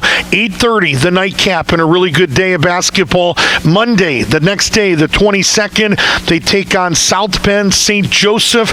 They were a 25 state champion at Columbus Convention Center. Andy Moore must have drawn straws and lost. That is a brutal 2-day stretch. And then Merry Christmas, a week and a half later, they deal with Eric Kruger and Pick Central back in this building. Other games coming up, I just highlighted them as Goliath's, a big one Tuesday the 13th of January at Newark, Friday the 16th meet. They will play Spire Academy at Fly Into the Hoop. They go to Garfield Heights. What is that, Marcus Johnson? Is that right? I can't keep up with all the Johnsons. They will play up in Garfield Heights on Saturday the 24th. I'm only laughing. Is he a basketball Buckeye anymore, or is he fully decommitted because he's looking for a little bit more cash? But they're going up to Garfield, and he'll be playing Trotwood Madison. They go there on January 31st. The rematch in this series is February the 3rd at Cruiser Arena, and it's slated for a 7:30 start. Next time we talk to you, Tuesday, January 6th from Olentangy Orange, Friday the 9th against Pickerington Central. Both of those are 7:30 starts. I want to say thanks to the head coaches in this game, Lamont Hampton at Groveport Madison and Andy Moore at Reynoldsburg. He's staring at me right now. I think I like Andy Moore a lot more than he likes me, but that's a conversation for a different day. Kofi Cadolo, tonight's Ohio Christian University Player of the Game, Groveport Madison Athletic Supervisor Tommy Snyder, and thanks to the rest of the team here at Reynoldsburg that took care of us. I want to thank Swenson's for feeding our crew tonight. Remember, it's not too late to give the gift of Swenson's this season. For every $25 in Swenson's gift cards you buy, they'll give you a $5 bonus card valid January and February. You can stop by and stock up at any of their 5 Columbus area Swenson's locations. Open 11 a.m. to 7:30 p.m. on Christmas Eve. And a big, big thank you to Michelle Murfield. Thanks to tonight's official game sponsor, State Street Advisors in Westerville. Mark Ivanek and State Street Advisors, the official financial advisor sponsor of the Groveport Sports Network. Call them at 895-2584 or visit statestreetadvisors.com to learn more. You can order a permanent digital download of tonight's broadcast. All the details on how you can pick up a copy are on our screen right now. The support helps us to continue to do what we do. You'll be able to watch this game for the next 30 days completely free of charge. Well, that puts a wrap on Friday Night Hoops, presented by First Service Federal Credit Union from here at Reynoldsburg High School. For Ricky Cooper, Price Cooper, Lamont Hampton, Kofi Cadolo, and our entire Groveport Sports Network broadcast team, my name is Rick Cooper, saying so long from Reynoldsburg, Ohio, the Reynoldsburg Summit campus, where the Raiders win tonight by the final of 65-47. The Reynoldsburg JV won tonight as well, 67-51. Thanks for watching. Merry Christmas. Happy New Year. Have a good night, everybody.